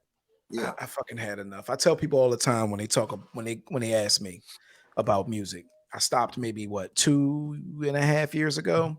Mm-hmm. And I used to say it jokingly, but I really mean it. I said, bro, dog, I don't do that shit, broke my heart, man. Yeah. And niggas laugh. I'm like, nah, man, fuck you talking about it broke your heart. I'm like, nah, that shit broke my heart too many times. Indeed. I was like, I can't. I said, bro, you put emotionally. Yeah. You put a lot on this shit. And, you know, whether you tried as hard as you could or you didn't try, so whatever it is, you put a lot emotionally in there. And when it doesn't work out time and time again, for me at least, time and time again, I'm like, bro, I can't do it no more. I cannot put my emotions out there no more to be fucking stabbed in the balls. You know what you're saying is completely true. Completely true. And it's like everybody from that camp, yo. It's like I'll name names. He's because I still fuck with Red from a couple years ago. Red's a fucking businessman or some crazy shit. Exactly. Denali down here, he doing this thing. I'm not sure what he's doing, but it's not music. Shit, back in the car industry. Casino down here. Yeah, back in the car industry. Casinos down here. Tracy, he's down here. Yeah. And everybody's just kind of doing whatever. Jason, I think Jason's he might still be doing it, but everybody just had to take it. Yeah, Jers is in Atlanta. He's in Atlanta. The last time I checked, he was in Atlanta, and he's dibbling a little bit. Yeah, but it's just crazy, and it's like I just never thought they would be like that from that point because everybody was so engulfed in this shit, bro. Everybody was like fucking, you know. I man, because I'm gonna tell you, it's how what you said, Kev. Start losing your passion. Yeah, man. At some point, you do. It's like being in a game and you're in the fourth quarter, right? And you still got an opportunity to win the game, and you're not even a bunch of points behind, but the clock just ticking. You feel me? And every time you get the ball, bro, you like going 3 and out. And then they get the ball and they kick a field goal on you. So now you're down 10. You know what I mean? But you still got time to win. But every time you get the ball, bro, they just like, and that shit starts to exasperate you. And your defense on the field for too long. And y'all watch minute games and I use that reference because that's really how I feel, bro. You feel like, damn, like I put so much into the preparation. I put so much into the team building and the camaraderie. I put so much into this shit, and slowly but surely, bro, niggas is getting injured. Your fucking wide receiver done got injured. You know what I mean? The running back is crying on the sideline because his hamstring, bro, done gave you 170. You know what I mean? But bro, we got 9 minutes to go. I need 30 more. And it really came to that point, man. And then you got the real shit that's happening. The offensive coordinator and the coach, they fucking fussing on the sideline about who should have started in the second half. So now you got this it just started to fucking go into shambles, man, because everybody was expecting something to happen when they thought it should have happened. When in all actuality, it's like being in the gym and you get to that last fucking rep and they said, if you push that one out, that was the best one you had all day. And that's where we was at. And we wouldn't push that last fucking rep out. What we did was take the damn bar, the dumbbells, and threw them shits on the ground and said, fuck it. You feel me? And never walk back foot and never step foot in the gym again. Damn, and that's what really happened. It's a hurt piece. It was a lot of look, Kev hurting from that piece. Yeah, man. But you just made him feel terrible right there. I ain't gonna lie. I think I was first to go. I was like, yo, I had my kids at home. I think my wife. And that's a lot of that happened. I think I was the first to go because I started doing the music stuff. Y'all were coming to my crib when I had the computer. My dad got me the computer for Christmas. I had bought that little beat, John, and me and Lyrical Lie used to make beats off the PlayStation, put them on the Xbox. That's how that's true. And then I gave Dre my program, one of my programs at the beginning. And then that was when I was rapping and I used to do shows with Lie and stuff like that. And I lost my passion early. I think I lost my passion when the police started fucking. But I'm talking about the 420 situation. I had my son was just born. And I remember I was literally going to my girl house, holding my son for 2 seconds, turning around, going to that studio, being in that studio to 2:00 in the morning, literally come home, throw my clothes on, just to turn around, take an hour nap to go right to work. And that was my schedule. And my girl was like, yo, what are you going to choose, us or that? I came in the studio, I handed Dre all my shit, like, bro, I can't do this shit no more. Yeah, like, it's funny. I remember all of this. I remember, like I told you, I remember niggas having kids. I remember niggas coming to those crossroads where it was a decision that they had to make. Man, I remember this shit. Yeah, you remember Kevin throwing his girl under the bus too? I know. Now I see that's where we at with it. But hey, I throw my girl under the bus like I had to make a decision, bro. Like she told me it was her and them. Yeah, she said that's a decision. How old is Ron? Ron's 13, be 14. That's 14 years ago. Yeah. No, but she was pregnant at the time I was doing this shit, bro. Like she was pregnant at the time I was going to them studio sessions. I remember one time Dre was like, yo, you coming? I have been doing this, coming to this music shit. I'm gonna tell the story. It's a real true story. Coming doing it. Only getting an hour of sleep. And one day I knew I had to go to the studio and my fucking body wouldn't move. And I was on the edge of the bed fucking crying. Like, yo, I gotta go to the studio. I said, I literally said, you fucking stupid ass body, fucking move and get out of this bed. But I was just so exhausted. I cried. Dre called me. I'm crying. I'm like, yo, bro, I'm letting my nigga down. A couple months after that, like I handed my shit to him. Like, yo, bro, I can't do it. Like, take my shit. It's too much. Yeah, I'm not doing this music shit. If you blow, I don't want no fucking credit for that shit. Take my name off the credit. Run with that shit. Like, I left, so I don't want nothing to do with this shit. If you eat, you eat. I don't give a fuck if we did create these beats. Take that shit and run with it. You my nigga. Like, it's supposed to go with you, not me. Like, I quit already. So beautiful thing about Dre is he'd have pulled you in there regardless. Nah, I wouldn't have let that nigga, dog.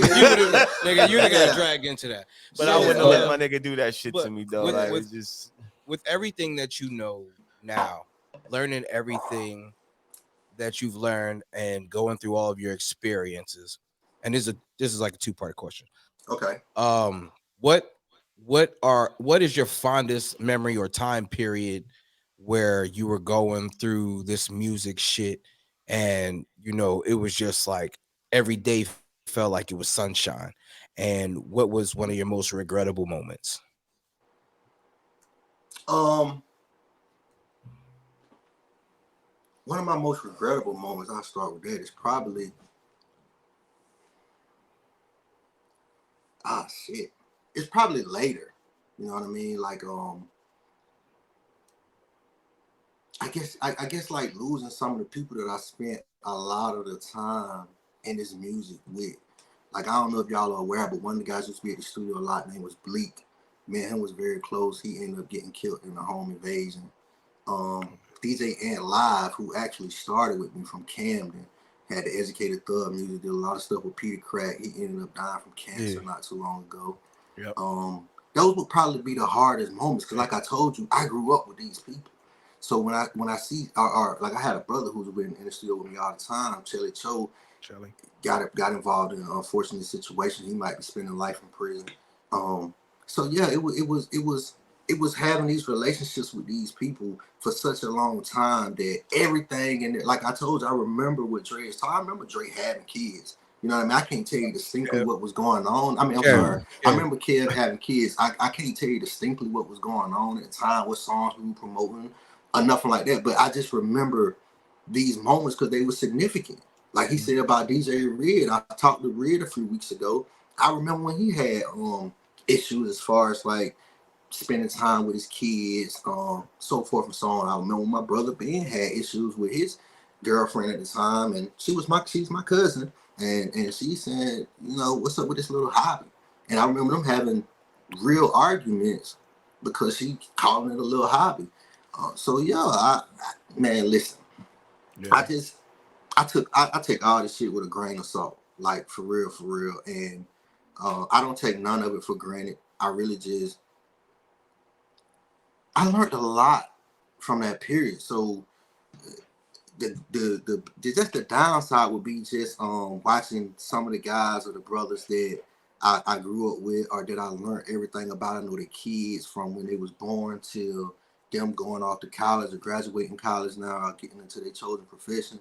I know a lot about these guys' families. I met most of these guys' parents. A lot of these guys done traveled with me across the Eastern Seaboard and came to Georgia, had some of my family cooking. So that would be the one of the downfalls. As far as the good times, man, I had a number of stretches where it was just really, really good. Like every day it was just sunshines. Like I remember at one point I was literally going like every 2 weeks, every 3 weeks maybe. I was going from Jersey to Atlanta. This is probably one of the most spectacular times of my life. Like just being able to wake up in New Jersey for a couple of weeks, then wake up in Atlanta for a couple of weeks. But it's strategic because I'm able to do car shows and shows in Philadelphia and New York as far as the Funk Flex car shows and shit like that while I'm up here. Then I go to Georgia and do a Greg Street car show. So I'm mingling with all these people, and it appears that I'm everywhere. In all actuality, I'm just moving around strategically because I done based myself in the tri-state area and I'm from Georgia. So I had a lot of periods of time like that. The whole Def Jam time was no money involved, but the access that I had to the things that I could do. I don't know how many artists who never signed a deal have that kind of access. Even now with social media and stuff, like the rooms and stuff that I was in, or the people I was able to meet, the many of the $300,000 cars I sat in the back seat of just so you need to experience that, Trey. You need to, and I'm talking about from people. Y'all had a meeting with L.A. Reid one time. I was meeting with L.A. Reid Jr. a lot at his studio called Hitco in Atlanta.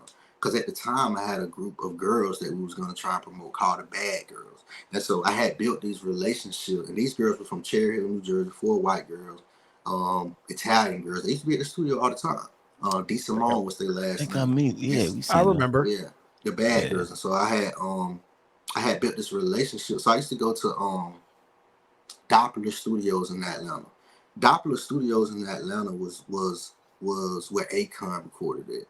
And so I tell people a story all the time.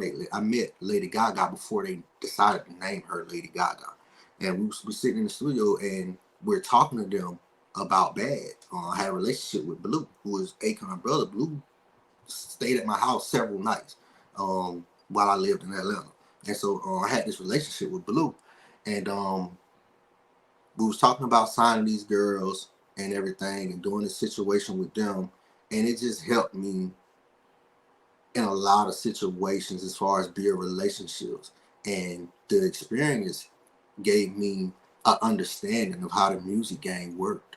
Because now I'm in having a meeting about a group of girls that I got that I want to put out.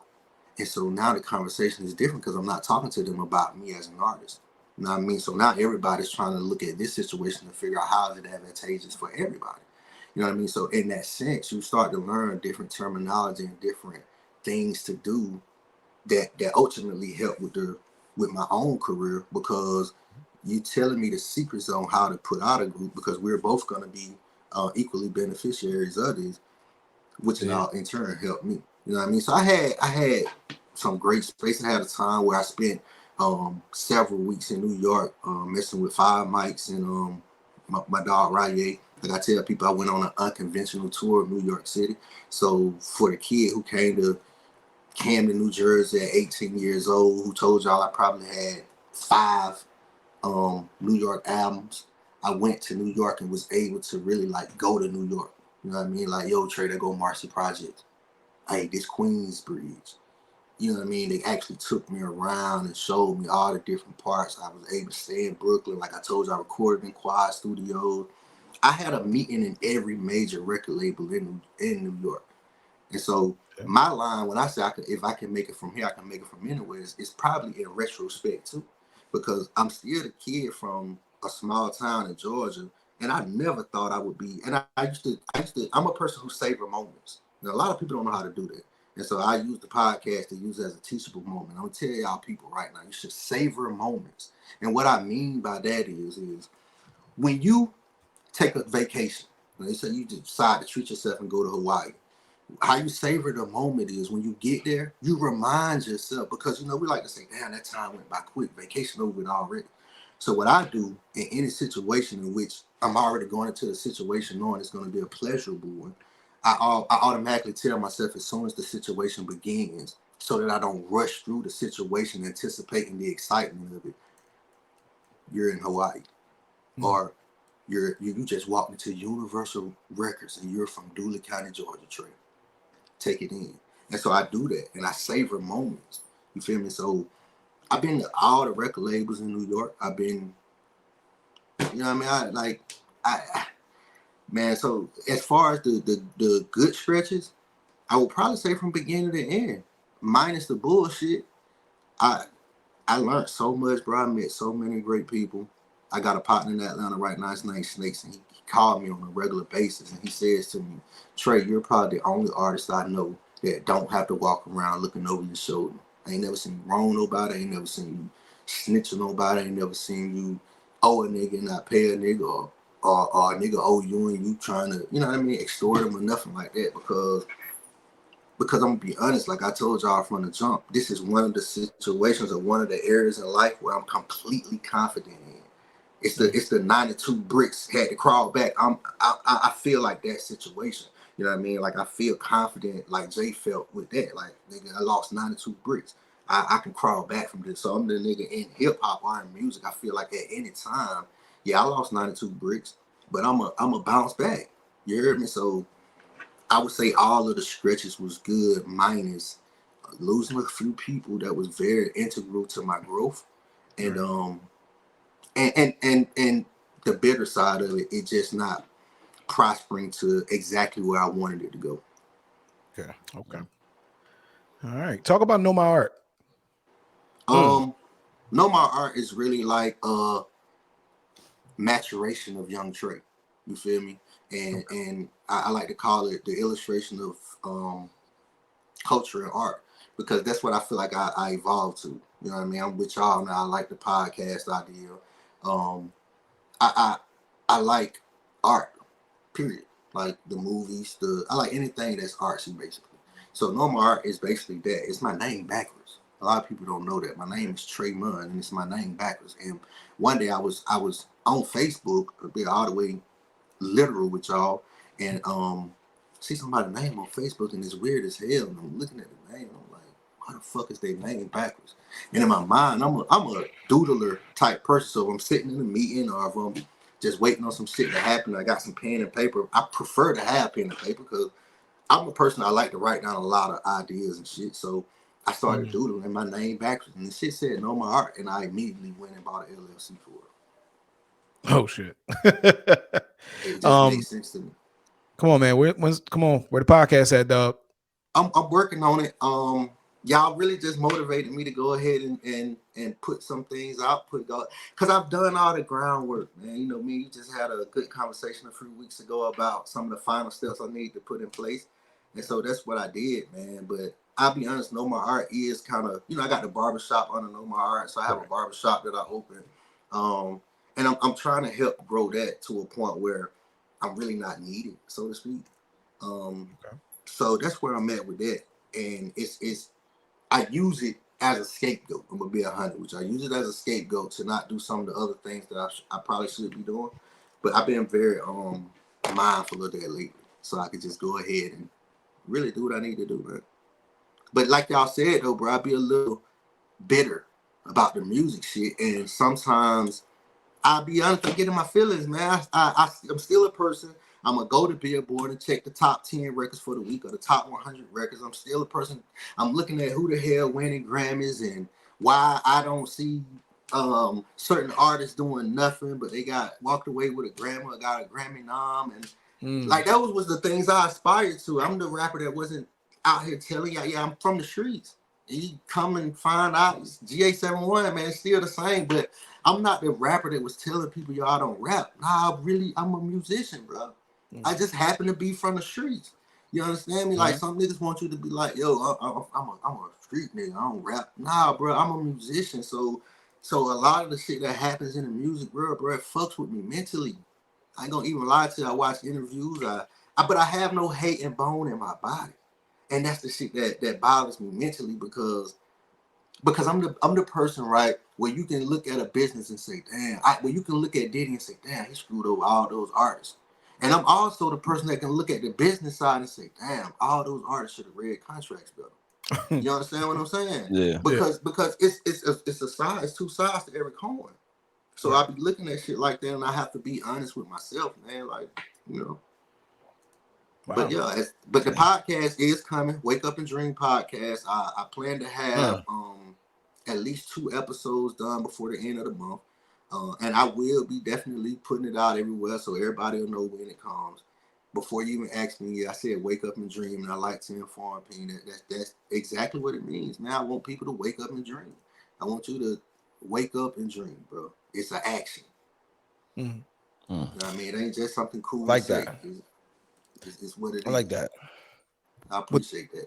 With all the people you named, in all honesty, like to me, doing the podcast and getting your message out, because that's what this is overall. That's what this is about. Like getting your message out, reaching people. You know what I'm saying? Like inspiring people, whatever. Right. To me, having that podcast and even being able to reach out to certain people to show, like, yo, this is how you conduct business the correct way. This is how however you choose to move forward with it. It's too important of a message not to get out there. So right, I agree. Yeah, I agree. You know what I mean? I definitely agree. So where can everybody find you? I know where to find you. Where can everybody find you? Where can everybody find the shop? Where run it down, bro? The shop, Know My Art Barbershop and Boutique, is located in Vienna, Georgia. It's 1412 East Union Street, Vienna, Georgia. It's right off 75, the Highway 75 or the Interstate 75. So it's very easy to get to. Music, y'all already know I got music on iTunes, everywhere. Young Tre, OGYT, Tre, however you put it in, it's gonna come up for you. Check out my YouTube channels.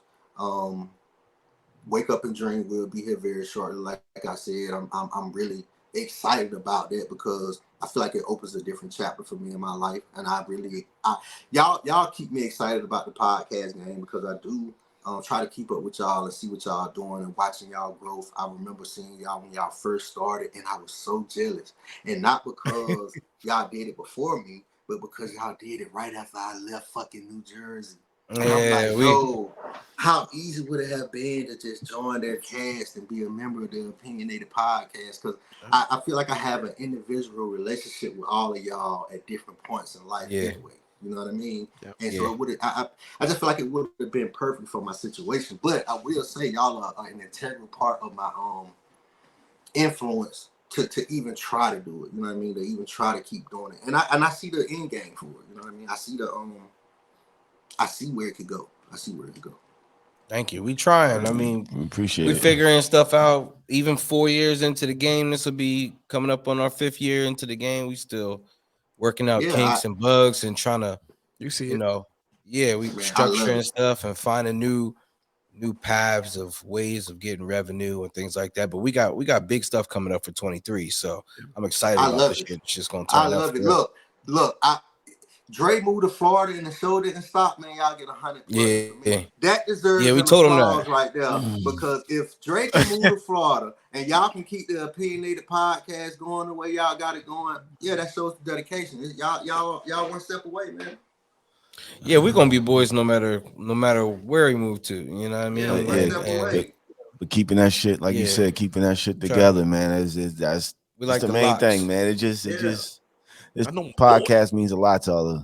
Yeah, that's one of the 3 best friends anyone could have. All right. Yeah, hell yeah. Okay. I really have a relationship with all y'all, man. I remember all y'all from different parts of life, from all us doing different things, having our own separate conversations with each other. So yeah, man, it's a beautiful thing. Dope. So, we really got some crazy records though, Dre and Dash. Y'all have no idea, man. I know y'all probably. I was gonna fuck with y'all today and play one of those records there. Don't do that. Y'all should just put them on iTunes anyway. Just drop them on iTunes. No. And you know what? I thought about that because even after Dash left, me and Dre, I probably still got another 10 records from Dre that I recorded already. Yeah. On his beats. And I sent them to him from time. Well, after I recorded them, I always send them to him. Yeah, but I still got a little. I still got Big Dre and Tre EP. I still got it. That should be crazy. Listen, because Dre sent me so many beats over the years that some days I might get bored and I go through my email and I this is no lie. I literally type in Big Dre beats, right? And the number of beats that come up is amazing, bro. I remember I called Dre one time. Tyson Foods down here in Georgia. They wanted me to do like a safety for the company. How Dre? Dre, Tyson Foods want to do a safety song or whatever. He was like, what it needs to sound like. I said some safety shit, Dre. I don't know. This guy hit me back probably 45 minutes later. I had the song kind of in my head because, a while ago, shout out to Nally Blue. Real quick, shout out to Nally Blue, man, because a while ago, y'all, I was the guy who I used to record so much music, right? And I was the person, when we went home from the studio at night, if I went home, I would go to the house and I would sit on the front porch, y'all, till 4 or 5 o'clock in the morning and just write. I'm telling you, I used to go over Philly and buy so many of those beats. And by the time I got in-house producers, and they came to the studio thinking, oh man, I got 30 beats. You feel me? But they don't realize, man, I've been deprived of beats for a long time now. So you probably got 2 left after I rap on all of them. Because I'm gonna rap on all of them. You know what I'm saying? And I used to be home writing to these beats to 2, 3, 4 o'clock in the morning, just sitting on the front porch and Washington Township, just sit on the porch writing to these beats, and I would come back to the studio and just record so much music, man. So I got so much music to the point it's ridiculous. But I say all that to say that the work ethic, the time and experience and all that shit, man, it's just it's been everything for me. I kind of like lost where we was going with that, but it's been everything for me. Music. And and now it's just I'm still there. Like I was telling, like the same story I said y'all the other day. I mean, a few minutes ago. Music is probably the only thing right now. If the person came to me with the right situation right now, I'll take it. Right now, the right situation. That one, like talking to you, like I said, just dragging us back. It's just dragging me back to that dark ass room in the corner with them 2 chairs, 2 sets of speakers and monitors that we had in our little room. Where you will hear us making something, and you'll pop your head in there like, that's how you knew. It was I need that.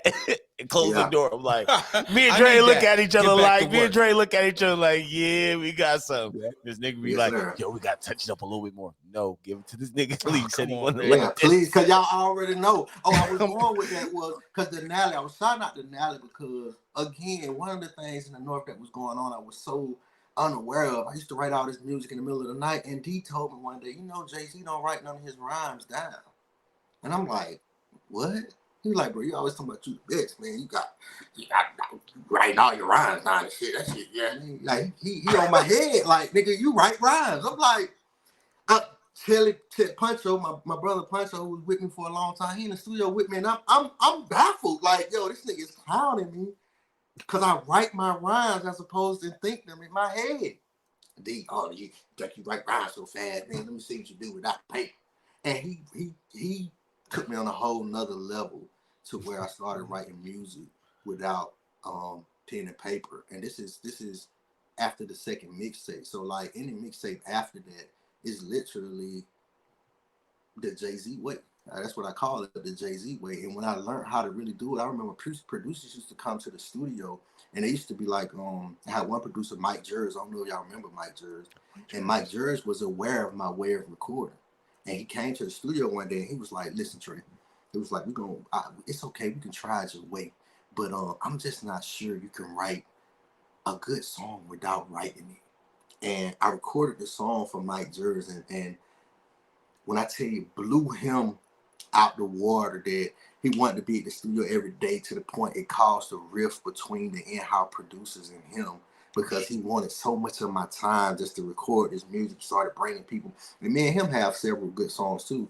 But I just wanted to shout the guy because he helped me with the work ethic side of it, as far as creating music and really just learning a whole nother side of making music, bro. It took my productivity and my songwriting ability to a whole nother level, to the point you fast forward and I dropped a project in 2021 called Church Street. And true story, a producer gave me these records. He from down south, and I was telling him, tell y'all exactly what happened. In 2009, I dropped a project called Off Season. Off Season, if you go and check the numbers, it didn't do a lot of numbers, but it did fairly well on a mixtape circuit or whatever. And then you fast forward to 2021, and J. Cole drops what they consider his greatest project called Off Season. The Natalie Blue calls me on the phone and says, yo, you see this shit? J. Cole dropped some shit called Off Season. You think that niggas don't put shit in search engines and realize that that's an album already? I said, bro, I'm already bitter from music. You know what I mean? So it's not much you can call me with that's not gonna hype me already. You know what I mean? And so I'm like, yo, do you know me, bro? Like, what can I do? Like, I don't even have the platform to combat this situation, right? So he said, I know what you can do. Drop a project. And so, of course, me, I go through J. Cole shit, looking for him. I come on real tight. I've always been good at conceptualizing shit. I see Forest Hills Drive. So I say, shit, well, I'm from Church Street. Name me some shit called Church Street. You feel me? They really had no correlation to J. Cole. I like to tell people it was more of a influence, like kind of like just inspired me to drop this project. But I say all to say, I went back and I wrote this project. And the producer gave me these beats, and he had gave them to me maybe for like I might have had beats for like a month. And we had this little day in the community that we from. And I hadn't even listened to these beats, but I had reached out to him. Again, here we go with the procrastination complex. So I had reached out to him and said, look, bro, I want to record this project. He had been trying to work with me, y'all, since we was having 420. This is a producer from down south that had been trying to get in touch with me for now 15 years to do some music. And we finally meet, and he sent me a zip file of all these beats. And I don't even realize that in this zip file of beats, man, it's some of the best beats I heard. So I finally see him at this community event, and he's like, bro, you listen to the beats for your project? I'm like, nah. I'm like, you know what? Let's go to my truck. We'll listen to them right now. So we step off from the community event, and I'm just going through these records. It's a Saturday. I'm going through these records like, damn, bro, you really got some heat in here. So because I worked with Denali and you guys for so long, in my mind, I'm already thinking about, I've already thought about the type of songs I want to put on this project because it's been inspired by something else, right? So in my mind, I'm hearing these beats and I'm like, shit, this all the ideas I'm already having.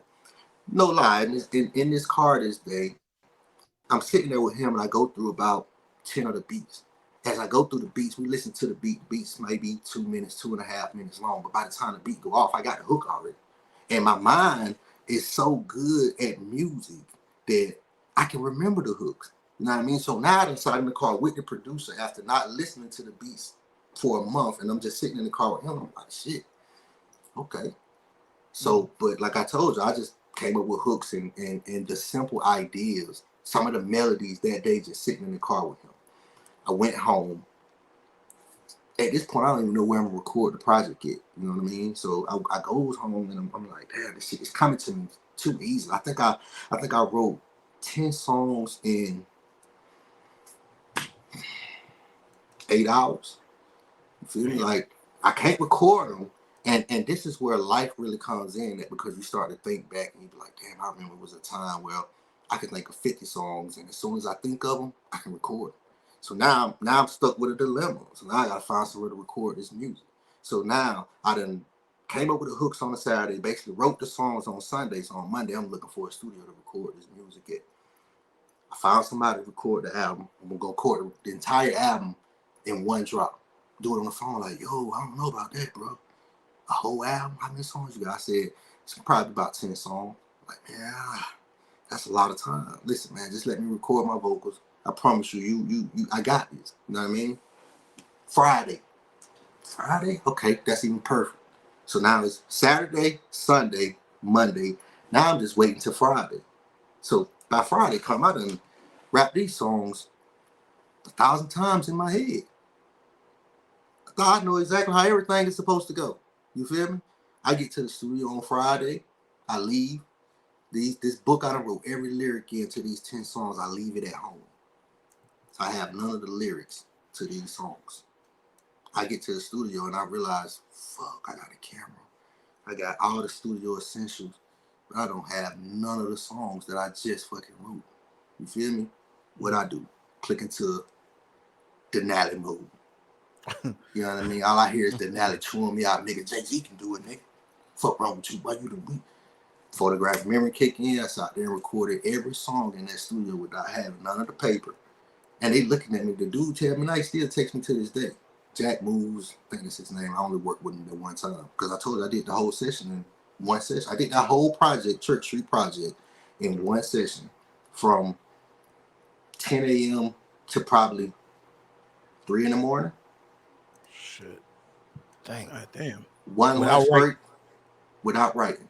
Wrote it, left it home, and I just had to go in there and I just went off passion. It was just, and that's when I realized too, though, like, you gotta remember, this is 2021. I realized then too, like, damn, bro, it's just still, it's so embedded in you that, like, y'all, I'm gonna be honest, sometimes I think about music and really say to myself, yo, it's time to let it go. I understand what Tom Brady is at right now. And I haven't won one championship. And I still understand what Tom Brady is at right now, because then what? I invested so much time, so much energy, so much passion. Like, I crossed the point of losing the passion for it. You feel me? And like, you know how I don't know. I'm at the point of no return. But I'm also at a point where I don't even know how to answer my own questions right now. What do I do and how do I do it? I just do what I do. You know what I'm saying? Shit. Just got deep on us. Yeah, I mean, it is what it is. And I ain't mad at it. Oh my God. Okay. Yeah, it is what it is. Goodness gracious. Man, y'all gotta remember, man, I'm telling you, I spent 11 to 18 following a gospel group and recording secular music myself, though. You know, they had no problem with the music I was recording. But I ain't gonna say I followed them, but most of the time they had a program or something with instruments or anything like that, I'm going. Georgia is known for like black colleges or having Battle of the Bands. I went to several Battle of the Bands situations. So it's just always been embedded in me, man. For real. Even some of those people you're talking about, you gotta remember I had an opportunity of meeting some of these people later in life. I never met Andre. I had a chance to meet Big Boy, the Young Bloods, some of these people that are legends in Atlanta. I've had a chance to be around. I had a chance to meet Wayne. Had a chance to do songs with Dre. I done did songs with some of the Philly legends from Enes to Gail to a number of people. The list goes on. So I've had a great time in the industry, but when people be asking me questions about why I still feel the way I feel, and I tell them, bro, because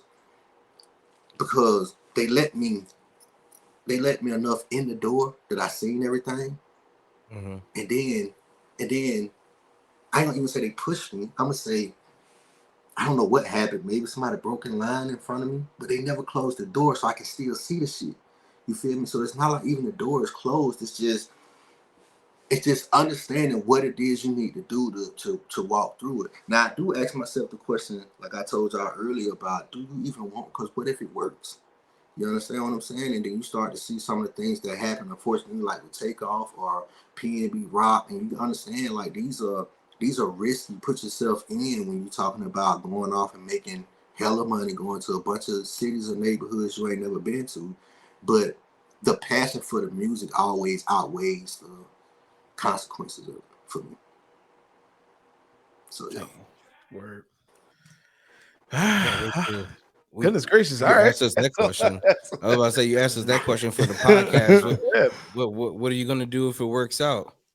I'm gonna quit my motherfucking job. This will be my full-time job. Yes, sir. Right. You know what I'm saying? This all I know. What you do? Yeah, that's the plan. I understand that now. That's the plan now. Like the plan is to create something in which you profit and benefit from. Like, you know what I mean? And I'm gonna be honest, man. Music taught me so much for life. Like I'm sure an athlete would say about their favorite sport or whatever sport they excel in, they're gonna tell you they learned a lot of life values from it. And I say the same thing about music, bro. I learned a lot of life values from music. Period. Like right now, there's nothing you could give me as far as a service or product that I'm not gonna understand how to market it. I'm gonna market everything like I would a new artist or a fucking song that I'm trying to make a hit record. And that's what I do with everything that I do. Like I treat it like this is a new song. I don't care if it's a bottle of water. It's a new song for me, and y'all gonna listen to it every day. You understand? So I learned and like camaraderie, being able to talk to people, being able to speak to people. Just being able to maneuver and network and accept criticism. You feel me? I'm okay with criticism. I'm okay with being scrutinized. I'm okay with being a villain as well as being a hero. Like, so, man, I have no real regrets except stop it. Yeah. I still feel like it was my responsibility to lift everybody. You know what I mean? That's one of my biggest issues is that I had all of these people, all of their minds, all of their hard working time, really working endlessly to put me in a position. And I ain't gonna lie, they put me in a great position, but I owe them. You know what I mean? I owe them. And that's how I be feeling sometimes. I say we do a Zoom call with everybody. Right. Do a Zoom call with everybody. Everybody just go over their memories of the shit and let you know that it's, you know what I'm saying? Like everybody probably landed in a good position either way. You know what I'm saying? Happy families and shit. But I try to talk to everybody. Yeah, I try to talk to everybody and just touch out to them and see how they're doing and how life is going. Everybody that I was ever connected to gonna tell you, like, your trade. It might not be often, but I will tell you this: it's way more than they reach out to me. So I'm winning. Listen, man, we appreciate, bro, real shit. We appreciate everything you did for us at that time, and you always just being a real humble dude. It's like you would talk, like even though you came in through like a god for us, you would literally come in there and chop it up with me and Dre, and like that shit meant the world for two fucking interns and seeing, yo, this is that nigga that's gonna blow. Like we just gotta just hang in there and we'll all make it. Like I appreciate it, bro. I'm telling you, I'm pretty sure Dre feel the same way. I appreciate it, man, a lot, man. That shit meant a lot to us, bro. Man, I definitely appreciate it all. Like I told you, man, I felt like y'all was just as instrumental to whatever success I was trying to attain that I was to y'all. Like I had been taught early that you attach yourself to a producer to become the best artist you want to be. And in my situation, I was fortunate enough to have a bunch of them. And just like I told y'all, New Jersey helped me as far as still sharpening steel and being around good artists. I think they did the same thing for y'all. You know what I mean? Like I remember y'all were working on Fruity Loops when y'all came, right? Yeah. And I remember a bunch of producers in the studio being shocked and amazed that y'all was attaining the results y'all was getting using Fruity Loop. And that's the type of shit I live for. You know what I mean? To know that I'm gonna record a song with Dre and Dash, and it's gonna be received just as much as if I recorded a song with DNA Beats. So I appreciate it, y'all, man. It was a great learning experience for me, bro. I promise you that. I don't think I could afford it if it was a college education. I like that. Yeah, that was seriously. dope. That was dope. I'm just geeking out of the fact they said Dre and Dash. I'm like, oh shit, I haven't heard that particular name. I'm gonna let y'all go outside of y'all mouths. Name anyway, like, you know what I'm saying? Together in years. You know what I'm saying? That was funny. Like, yeah, because I still look at them beats and that's what it say for me. Dre and Dash. My songs that I recorded that still say Dre and Dash, man. I know Kev as Kev Dash Robinson. I'm sorry for the government, but that's what I know him as. You know what I mean? And I know other Kev is Kevin Berry, man. Like I met them in different points in life to where like I built relationships, not necessarily Dre, Dash, but I built relationships with y'all when, y'all went by different monikers at the time, bro. Absolutely. That's just great. We definitely got a bunch of great records though. That was my kid. Yeah. Ben is that guy home several nights, mornings, afternoons. Been to several of his houses, in fact. And then as he developed, I came to the different house. Like, yeah, that's true. Several of his houses. Yeah, I did. And I remember we tried to bring a lot of things into fruition as far as working with some of his artists, but timing and location was always, an issue. But I definitely appreciate y'all over there at Opinionated Podcast, though. Bro, we appreciate you, man. We'll get you back on here. Hopefully, we'll get on your show soon and put something next together. Time we can just have some general conversations. Yeah, absolutely. Yeah, for sure. Hell yeah. Here, look. I'm gonna let y'all go. My wife in the other room. I'm gonna cut this up, and we're gonna let you know when it's gonna come out, bro. This was a good one, bro. For real. I love talking to my dogs, man. Man, I love y'all brothers, man. True indeed, man. You too, bro. Big dog Trey. I'm gonna text you, and we gonna get up. All right, that's a bet. You already know. Word. Show. Hey man, y'all be safe, man. You too, man.